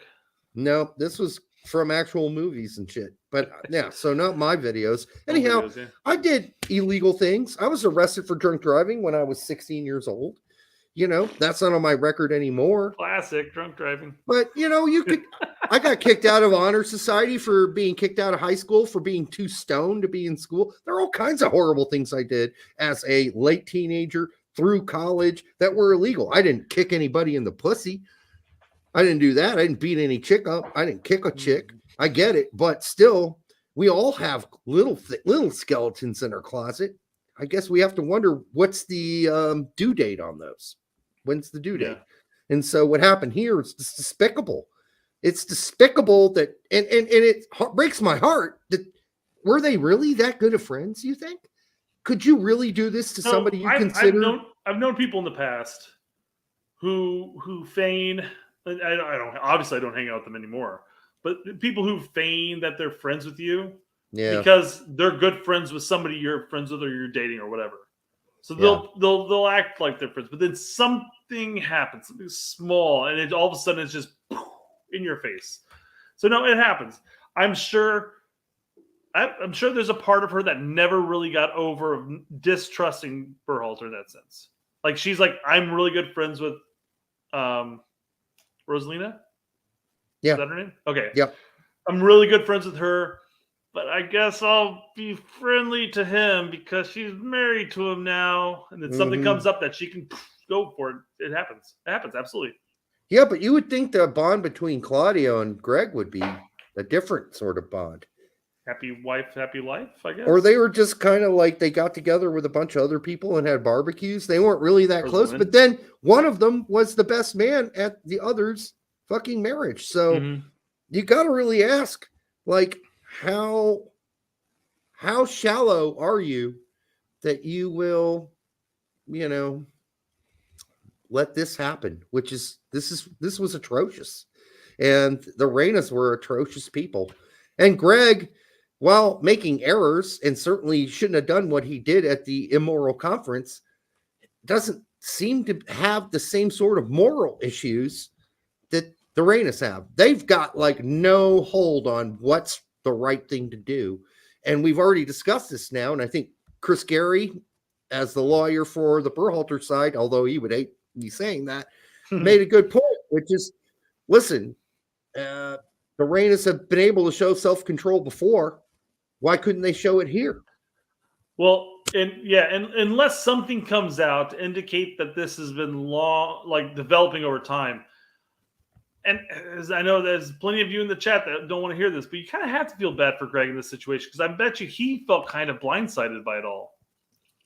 Again, I mean, unless this has been stewing over time, over the last 4 years. There's got to be some stewing. Claudio gave him the seal of approval to USSF saying, yeah, you should hire Greg. He's a great guy. Yep. And that was hiring. 4 years later, there's an investigation of whether or not something went wrong. So I don't know whether or not it's been nitpicking slowly but surely, or if it was simply like Berhalter got blindsided. I don't know. Wow, I'd feel a little blindsided if I were him, unless he already knew how petty they could be, which he might already know. I mean, you can sense sometimes like, yeah, I've known that guy for a few years and I thought we were friends, but he's kind of a petty motherfucker. Well, you know, it could be a number of things, and obviously nothing's come out as far. I mean, outside of I know Winalda alluded to Greg's son being at Austin and not getting picked up, and he ended up going to Vancouver, which still has a professional career by any means. But I don't know, maybe if that started something, like maybe there's a snide comment made here, and all of a sudden, hurt feelings started occurring, or if it literally started at the fact that Gio threw a temper tantrum and got sidelined. Robert, I don't know. Robert Pesatoro says Claudio's texts imply. Oh, he's gone now. Here it is. I got him. Nope. That things weren't good going into this situation. Well, I guess I'd like to know what exactly wasn't good, because I don't know. there were certainly some games that Gio didn't start, where Weah started out right, Pulisic started out left. And so, yeah, there were games, but then Weah was injured a lot. So Reyna did get to play a lot. So I don't know when it started, and I don't know if we're ever going to know unless they start talking about it, which they're not going to do. But yeah, for me, it's Chris. It's hard to believe that it started at the World Cup. But I did think that one game certainly went from maybe something souring to a complete snap. So I guess here's the question, because I mean, I know Claudio had mentioned in this investigation via a text, basically saying, "Hey, I'm done, being PC here. I'm gonna start speaking out about my opinions on things better than what I'm transparent. You guys are the clown show, etc." At this point, though, with this investigation coming out, do you want to come public on other things, or do you just sort of write it out and wait for the next thing to pop up? I think that the Reynas are going to Bart Simpson, or not. They're going to, who's the father? Homer. They're going to Homer Simpson this shit and go back into the fucking, the meme of like, yeah. I don't think they want to touch this with a 10-foot pole. This is the thing. They got acquitted of anything illegal as far as the investigation is concerned. They got acquitted of anything illegal in that sense. Yeah, they got made, and a lot of that has to do with themselves, but they got made to look like petty parents who felt entitled about shit, and again, self-inflicted wound.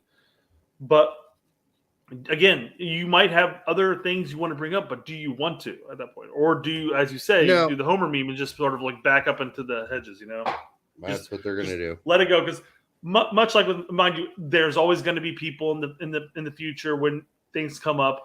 Claudio's name is going to come up as a coaching for somebody somewhere or whatever. No, he's not. Not with USSF by any means. I'm not saying that. Nowhere. But I'm just saying, we'll see. Things always get turned around. First of all, Claudio's not a coach. He's been a technical director wherever he's gone, or he's been the guy that signs this guy or that guy. Never been a coach or a manager. So that's not where he's going to do. Now, could he go off to Germany and be a sports director there? Maybe. Wolfsburg, one of his former teams. I don't know. I doubt it. But I do think his career with the U.S. Soccer is done. This cooked the goose. He fucked himself. And his behavior over this number of years going back has been pretty poor. Even leading up to this, he's been entitled. Now, does he have the right to come out and say, hey, I was misrepresented here? He certainly has the right to come out and talk about and say, I was misrepresented in this investigation, in this report. But does he want to? I don't know. Maybe he just hoped this whole report is like it is today, for the most part, on the back burner, and nobody really reads it. Well, and again, you have the text message, you have some emails, but a lot of this is witnesses. And again, I'm not discrediting the witnesses' comments, but it is literally their say on the matter. And you could easily come back and say, well, that's not what happened. That's just their say, blah, blah, blah, et cetera, et cetera. But the text messages, the emails, all that's there and present. And there's enough of it to be prevalent in the sense that they're relatively entitled enough to think that they can get away and push their family in the direction of wherever they want, And again, some of the stuff that had to do with the bus and third party interpretations or what they recall occurred may very well be accurate. And I'm not saying that they're not. They might most likely are, but they could come back and say, well, that wasn't 100% accurate. Well, they already showed what they're going to do by refusing to get any further involved in this investigation. They both refused to be interviewed for this investigation. So. And I think that's probably the most damning aspect of it all.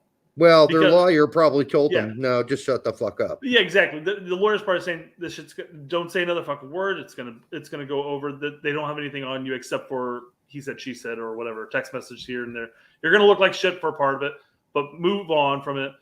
But yeah, the fact that with this Reyna saying, I'm not gonna say anything to you. I'm not gonna do this, and then they call back and she, explains the story, and she basically backs up the Berhalter story of what happened between the both of them, both Mr. and Mrs. Berhalter. Yep.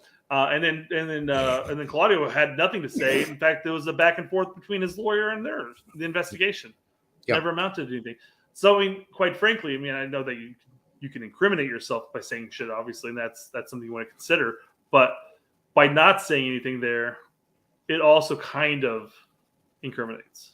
Danielle did, in fact, as Jeff says, call the investigator twice. Dan W. says Gio Reyna agent put out a statement. I haven't seen that statement. I'd like to see it. If you have it, Dan W., please send it to us, because I have not seen it. Is it recent? Because it wasn't up earlier today. All right.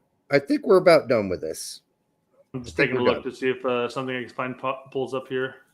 I think we're done with this because this. I mean, we've covered this as much as we can at this point. I mean, but somebody had to cover it conclusively and thoroughly, and we just did for an hour and 36 fucking minutes, outside of the 10 minutes of tomfoolery that we usually do at the beginning. And then I'm just gonna do a couple things about the weekend, and then we'll be done. Anyhow, it's pull up Berlin's favorite character while I'm going through some things. No, Gio isn't going anywhere, nor should he. Great young talent. Shouldn't be punished for this. Also, Claudio Reyna is an American legend, and he's knowledgeable, intelligent, and passionate. Okay, well, he might be also over emotionally invested. Reyna's made a bad mistake. Okay, you said it. We all do. No winners in this. Onward and upward to 2026. Yeah. I think after we go over it, I think it's done. So, U.S. soccer is a small community. Who's this? This is I think. Hold on. Let's just close this out real quick. Statement by Dan Siegel, Gio's agent. So Wasserman Stan Siegel says U.S. soccer is a small community. Anyone who knows the Reynas knows they are kind, generous people who have devoted countless hours and energy to promoting U.S. soccer and the welfare of so many fellow players, parents, coaches, administrators, and others. They're also a tremendously loving family that was profoundly impacted by by the terrible loss of their eldest son, Jack, to cancer in 2012 at the age of 13. Now, that's got to sting. I'm not saying it shouldn't. It does sting. It's horrible. Claudio and Danielle acknowledge they have said and done things in the heat of the moment that they regret. Good. I'd like to hear it out of their own mouths, particularly the statement that triggered the U.S. soccer investigation. I'd like to hear them say that. Gio acknowledges that, like countless players before, he showed too much disappointment when he was not selected to play at the World Cup. Good. I'd like to hear him say it in person, not just in the statement. That is only part of the story here, but the only side of the story that the investigators chose to tell. It is disheartening and grossly unfair to see the family turn into one-dimensional caricatures to progress a narrative that benefits others. Hopefully, as a U.S. soccer community, we are better than that. Whew, wow. Okay, so they have their side of the story. Then let's hear it. Let's hear it. I guess the thing to take from that, in we've been awfully harsh on the Reynas. This investigation. That report's pretty damning. True, and I guess we're talking about what two instances that are brought up minus the World Cup, and it's possible that those might have just been bad fuck up moments, and the rest of the time they're perfectly fine, kind, loving people who help other people out. But yeah, I mean, obviously, the thing is that there's a trail of evidence of where the Reynas have fucked up in the past. Yeah, so good point. You can come to the conclusion that they did fuck up here too. But good point on that, because listen, this investigation did not need, because I think it's extraneous and I think it's peripheral to bring up Reyna being a dick in 2014 and 2016 and 2018 to the unnamed person, handling travel, handling U17 games. I don't know if that's necessary. And if there were only 3 incidents and those are the only 3, how bad is that? I don't know. Does it show a pattern every 2 years of a guy getting upset about something and having to say something about it? like every 2 years is not a big deal. Well, and I feel like all the instances that occurred from 2018 on.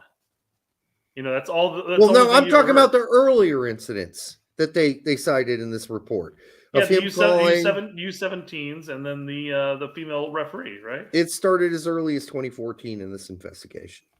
Okay, because they talked about the U17s, which wasn't 2014 for Geo. No. They started way back as far as his complaints to U.S. Soccer, going back as far as, I believe, 2014. About what, though? Yeah. What, Geo would have been like, what, like U12 at that point? Yes, going back that far. Yes. But U.S. Soccer doesn't deal anything with U12s. I don't know. All I can tell you is talk about? maybe it's at 2016 and 2014. I'm going out off of memory here. Nevertheless, the whole summary is what I'm trying to say is they started off. I think it was 2018 because Steve says U17s was 2019. Oh, okay, never mind. Then Chambers came back and said they said all the way back to 2016. Yeah. Well, what argument 2016 though? Again, I don't know. I forgot about what he was bitching about then. But okay, the quote did not make him sound like a very nice guy, is all I'm saying. And my point is generally none of those quotes make him sound like a nice guy. From 2016, from 2018, from 2019, they make him look like a fucking entitled dick. So if they got another side to the story, I'd like to hear it. Because the way this report came out obviously was focused on making the Reynas look pretty fucking shitty, and they accomplished that fucking feat.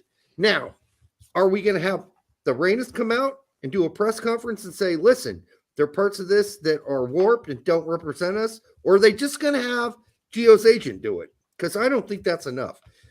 If they feel harmed, they need to go to their lawyer and say, listen, we feel harmed by this. We feel like it's going to affect our future employment.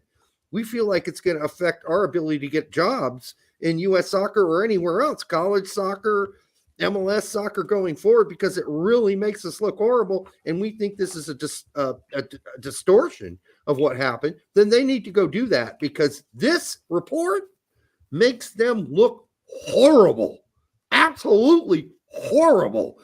Like really bad. Bad people, bad creatures, entitled fucks.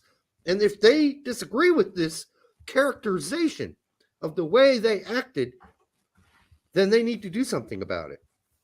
So, and I will also state that I had this conversation today at work. Actually, it had nothing to do about soccer, but it had to do about other coworkers that I've worked with in the past and stuff like that. Where sometimes there are certain people that the way that they word things, the way that they say things, some people can construed as being negative in a sense. Like, oh my God, he was being a dick to me. I'm like, well, I mean, he's kind of, his personality is like this, you know, and he's very straightforward. He's not a beat around the bush type of guy, you know, that type of thing, where there's a group of people that might look at this person and say, whoa, he's a dick. And then there are other people who are like, well, not really, actually. He's just who he is, you know? And I'm not saying that Reynas aren't an entitled family, because they likely are. But it is also possible that they reached out and Claudio was like, hey, I feel like this red card was bullshit. You should investigate and possibly look to rescind it. Yeah. And that could have been the end of it. And the guy receiving that, like, well, he's trying to tell me to do my job. So I don't know. I'm really just playing devil's advocate and just like no, you're right. Digging at whatever. You're right. You're absolutely right. I mean, if you disagreed with a ridiculous red card, yeah, like, okay, if you're a rational parent, you're like, okay, well, he's just gonna have to learn from this. Yeah. Or if you're Claudio Reyna and you got, the strings you can pull, then you try to say, hey, let's fix this. This is bullshit. Well, David D says Claudio's a dick, 3G's a dick. Both shouldn't have roles in the USSF there. 100%. Let's just go with that. Yeah, no, that's true. Oh, but then Dan W says, they're all from Jersey. Fuck them. There you go, yeah. It's all, I mean, you take in that consideration. I mean, Jersey's a shithole. What the fuck are you talking about? Let's go have dinner now, okay? Jersey's a total shithole. Listen, I mean, I think that's going to do it. I do think that we had to do this, and we're going to get criticized for covering this. You know that, Brett, right? I don't care. They're going to be Fuck people that are like, dicks. you Stop fucking, that, why you got to keep going on and on with this? Because we were promised an investigation. And I think that it's important that we know what really happened here. And I don't think that exploring this really tarnishes, anybody beyond the way they tarnish themselves. They tarnish themselves. We're not doing it. We're just covering the fucking story. So fuck you if you got a problem with us covering it. People make mistakes, and if they can own up to the mistakes, that's one thing. Say, I probably shouldn't have said that to Ernie. I really snowballed all this shit. Right. But, all right. Let me go ahead. I'm sorry, Brett. But I was gonna say, Chris Gary does say, what? No Twitter questions. So I pulled. Okay, well, we might take that, but can I do a couple things here? Of course you can. This is our show. You can do whatever you want. Adams, Aronson, McKinney, and Leeds. Oh yeah. All right, that was. I'm just summing up the games. That game was a half hard dick. That's from the text message I received because I was at my son's game. That was a roller coaster of what the fuck? It was so crazy to watch. I mean, I wish I could go into it. Well, they just tied it back up. But we used up all the time, so I really can't get into it. All I can say is, what the fuck on the subs? Bamford scored with his right foot. That's all I'm going to say. Bamford scored with his right foot. That's insane. So, yeah, Pulisic got 20. People are saying he's going to start the next game. We'll see about that. Stefan won. Tessman got 90 for Venezia. DK went 90, didn't score. Novakovic got 8. Busio did not dress. Who cares about fucking Firth? Bello did not dress. Turner was iffy in his game, although there was just an iffy moment or two for Arsenal. Mihailovic, 15 for Aze. Pepe went 90, didn't score. By the way, if you're watching Groningen playing away, don't bother. They are awful away. Don't even watch the away games, because I think Pepe touched the ball 10 times the whole 90 minutes. Luca De La Torre was one of the shining spots. Musso was better than normal. Scally went 90, but they got their asses kicked. Trusty got an assist and a win. Good for him. Rain only got 10. Horvath 90. Paxton Aronson, and Timothy Chandler jerked each other off on the bench. Reynolds went 90. Mendez and Alvarado I did not watch. Mikel. What was his first name? Mikel. He used to play for Orlando. And he only went 50 for Aroca in Portugal. Benji. Yes, very good. Yeah, 15 for Aroca. Haji Wright, he did get an assist. Haji Wright got 2 goals and an assist. I guess I'm supposed to whack off to that. I'm not going to. Ream, 90, and Jedi had a horrible game for Fulham. Both goals, 2 goals were passed on just over his head to the guy coming in to head it in for the goal or take advantage of it and kick it into the goal. Sargent, 45. Good to see him back. Yep. Gooch, 23, is back for Sunderland. Got 23, as I said. EPB, 90, and another losing cause. Trois are going down.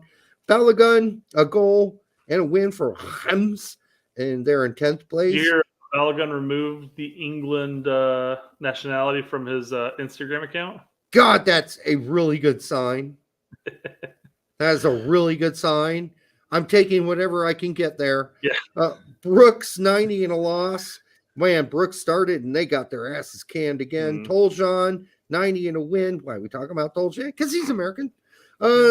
Christian CCV, 90 with a goal and a win. And then we have a new American manager in Bundesliga 2. His name is Fabian Hertzeller. Yeah, okay, he was born in Houston. He's not really that American, although he is an American citizen. And he is coaching for St. Pauli in the second, and they're in 7th in the Bundesliga. And Sunday we got Otasawi didn't play. Taylor Booth. I don't know why I even bring Stop it. Let's just drop him from the list. I know.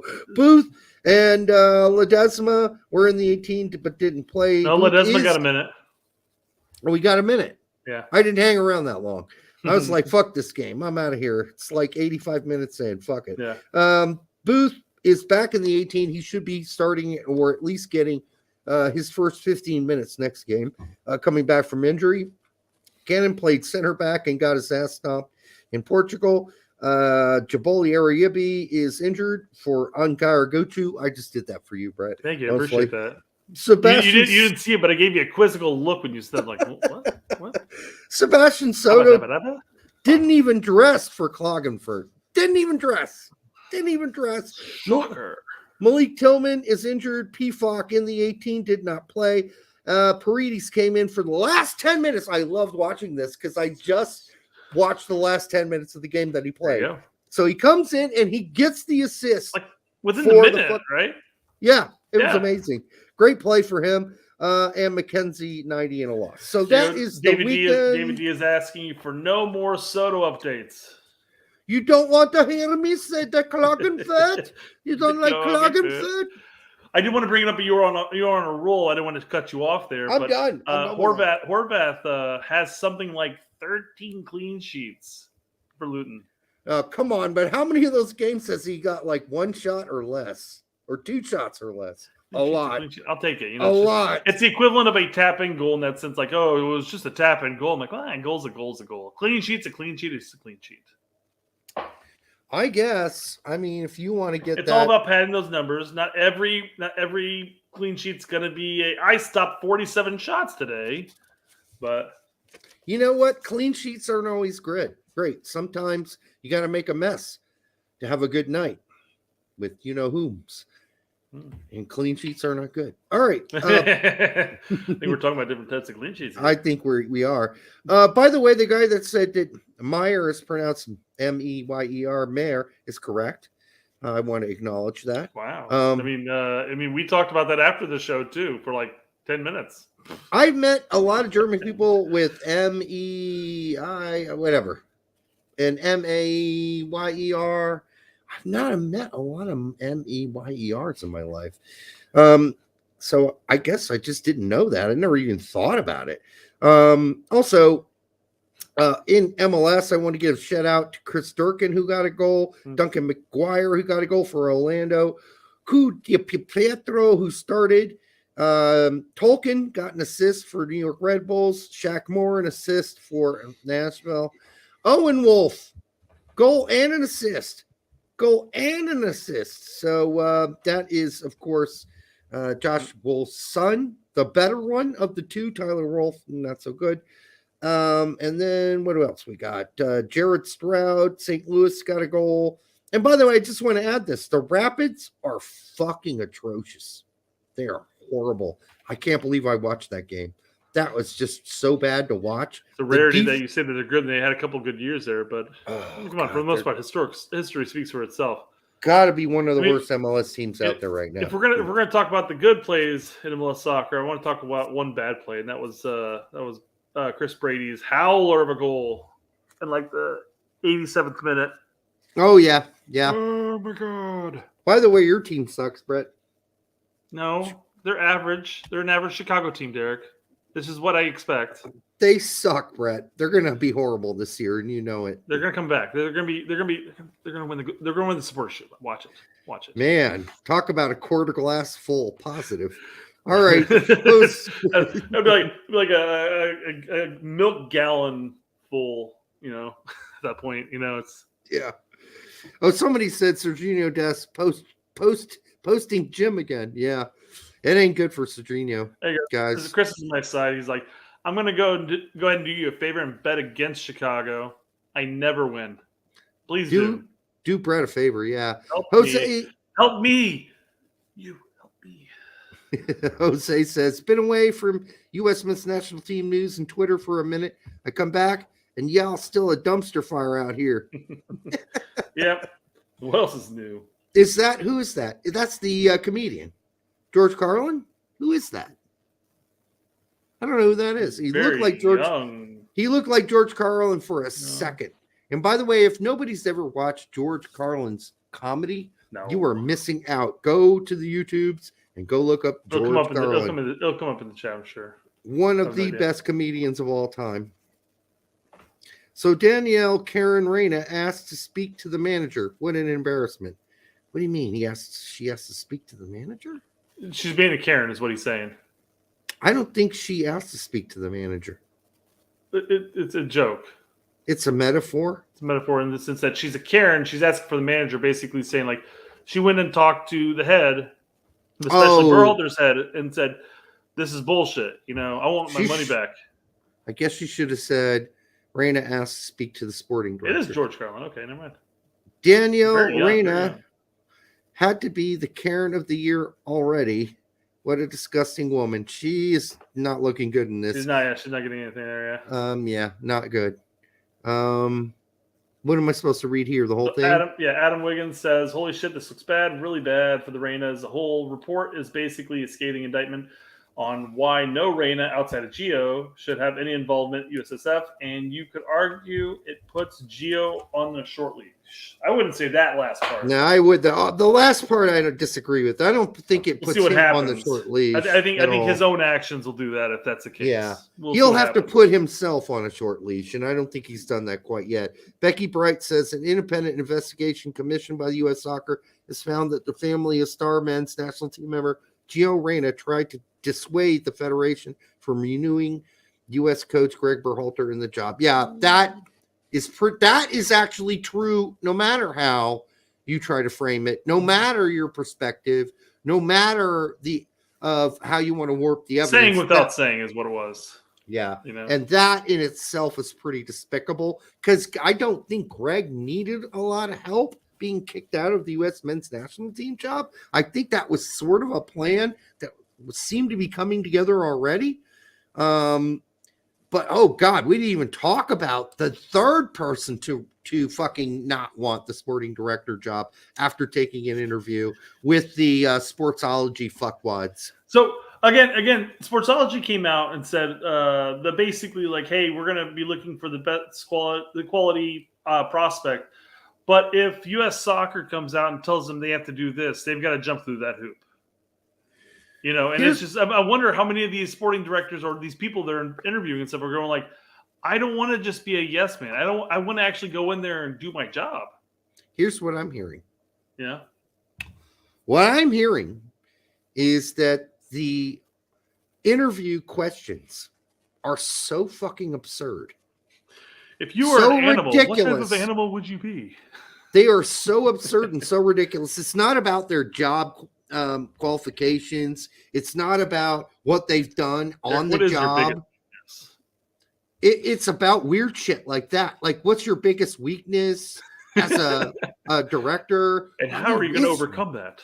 It's like this spacey shit. Like, okay, I'm supposed to come up with my biggest fucking weakness. My biggest weakness is I don't like milk. Maybe I'll eat more dairy, I guess. I don't know. I don't take enough days off. And I really think I need to take some meat. I work too hard. I'm just too hard on myself. I work too hard. I mean, these are dumb questions. I'm a people person.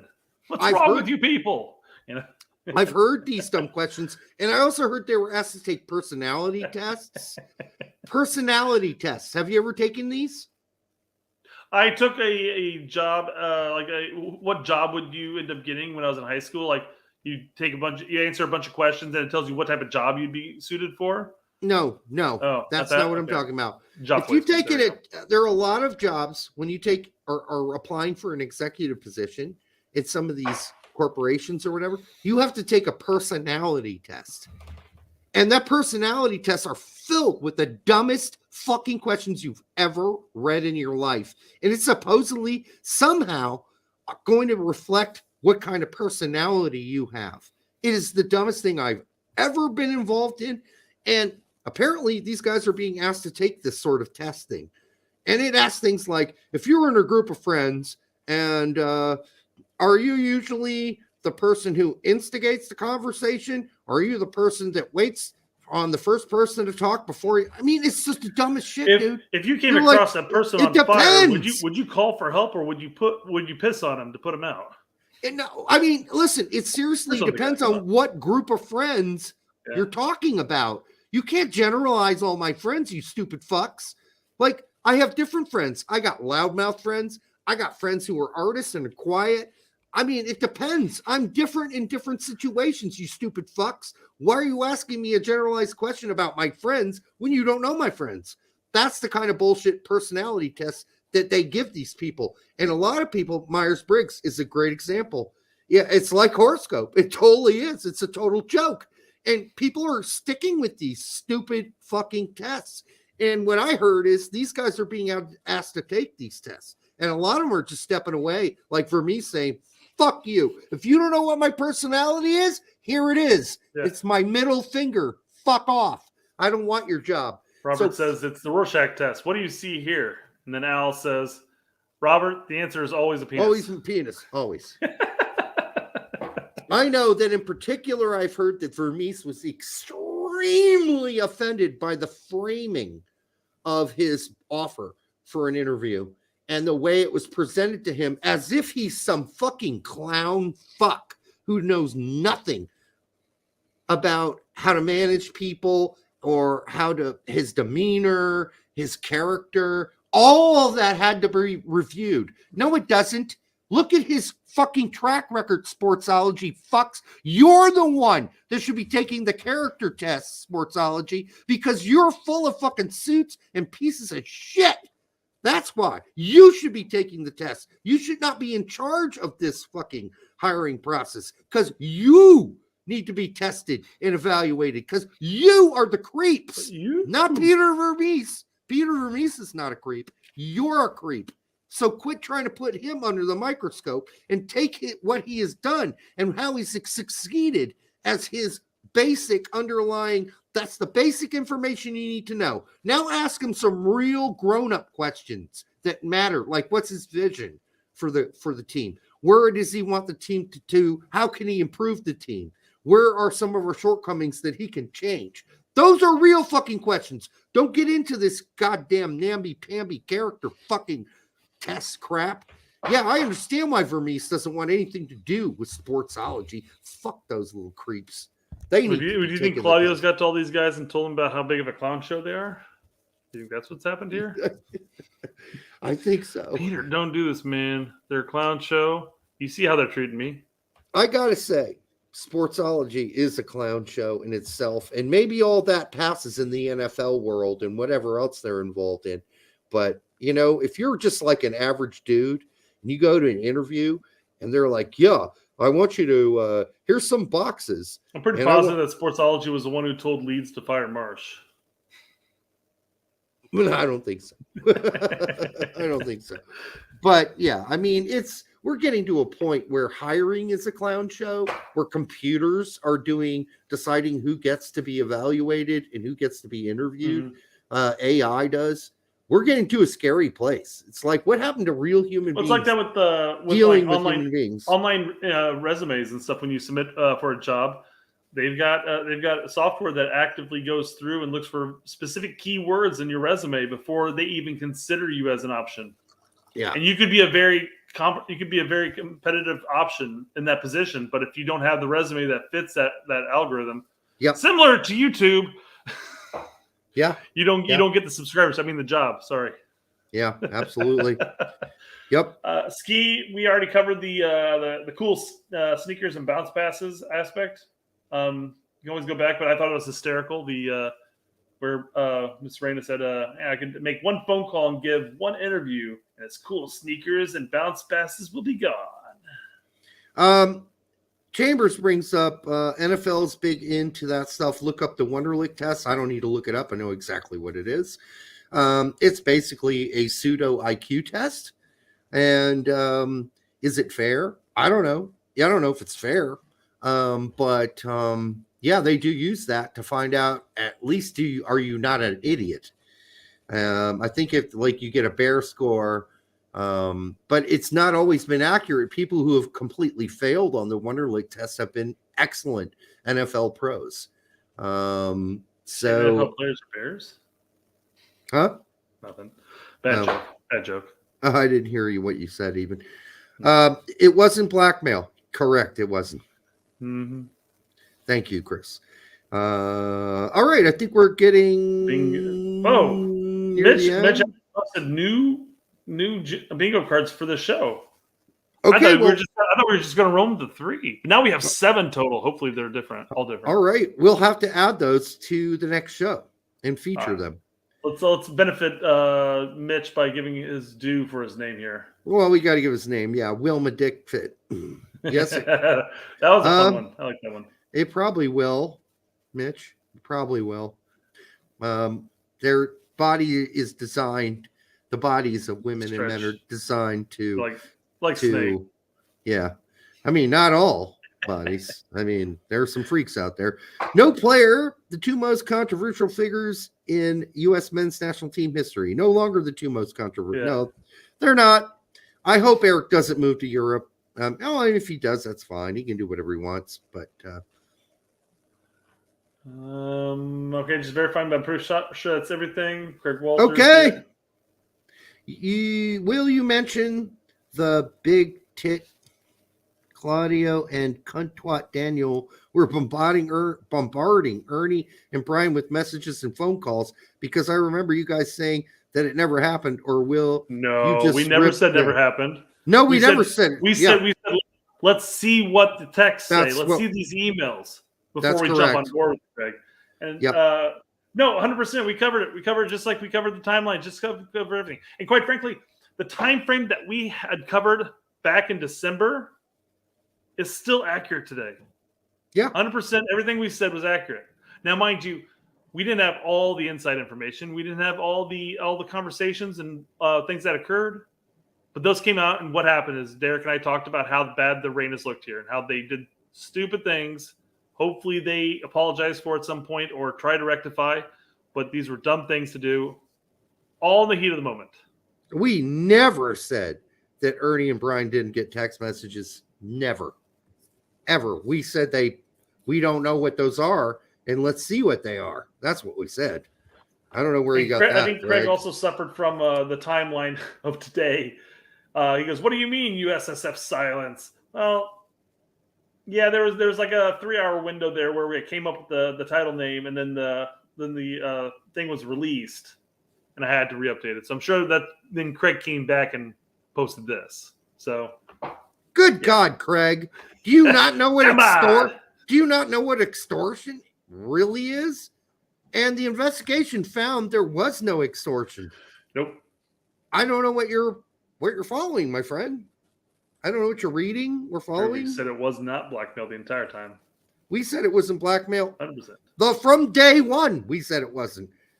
And we also said assuming that both parties were in the wrong here. Correct. This is stupid. This is stupid shit that should never have made the light of day. Right. It should never have come out. But USSF had the policy ever since the whole NWSL debacle with coaches being very inappropriate to the players. And now there's a zero tolerance and everything's going to be investigated policy, and that's what happened. Yep. This shit normally would have just been brushed under the carpet or the rug, not the carpet. That'd be tough to do with carpet under the rug. So. Oh God! All right, I'm sorry. The whole carpet and rug thing. Yeah. It brought. It swept under the landing strip, right? That's correct. Yeah, that's kind of what I was thinking. Where you I really was. Yeah, I don't exactly know. Where you're going with that. I know you do. All right.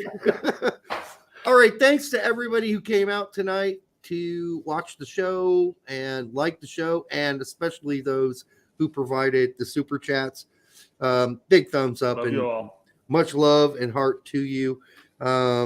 Make sure that if you haven't already and you've been here for whatever amount of time, that you like the fucking show, and if you want to subscribe to it. If you're new here, we do swear. If you're new here, we do swear, but that doesn't mean we don't give you good coverage. We do give you good coverage. We swear we give you good coverage. We're not going to give you a reach around, but we will give you good coverage. Well, we might have, we're bored, but 2 hours and 10 minutes into it, we might. You never know. Well, Alex Better just came in with another super chat. If it wasn't for the Reynas, we'd still have GGG. No, I don't think. No, I think there was some serious consideration that maybe he may not come back. I don't think, based on this investigation final report where it says that Greg Berhalter is now officially still in the running for the job, I don't think this really hurt Greg that much. So And that's I what don't know. It is definitely a blight that might have swayed them a bit, but then everybody who was in the decision making role at this point is gone. Well, So. Greg fucked himself at the Immoral Leadership Conference. That That's where he blew it. Yep. That's where he blew it. And I don't think that changes that fact. So I think they're still going to go after a new coach.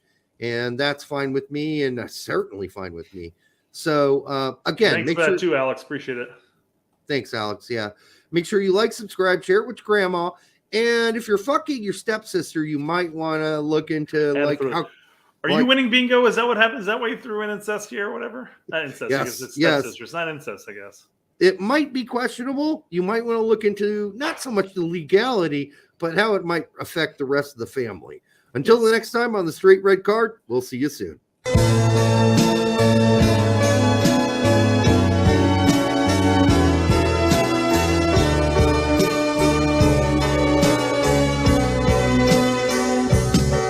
She's a trap, she's an unsung novel, turn a lap and get your whole world dazzled on a line, or a phone call with or without wine.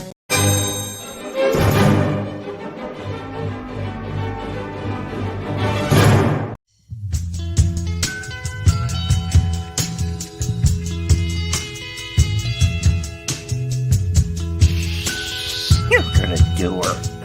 Yeah. Oh no!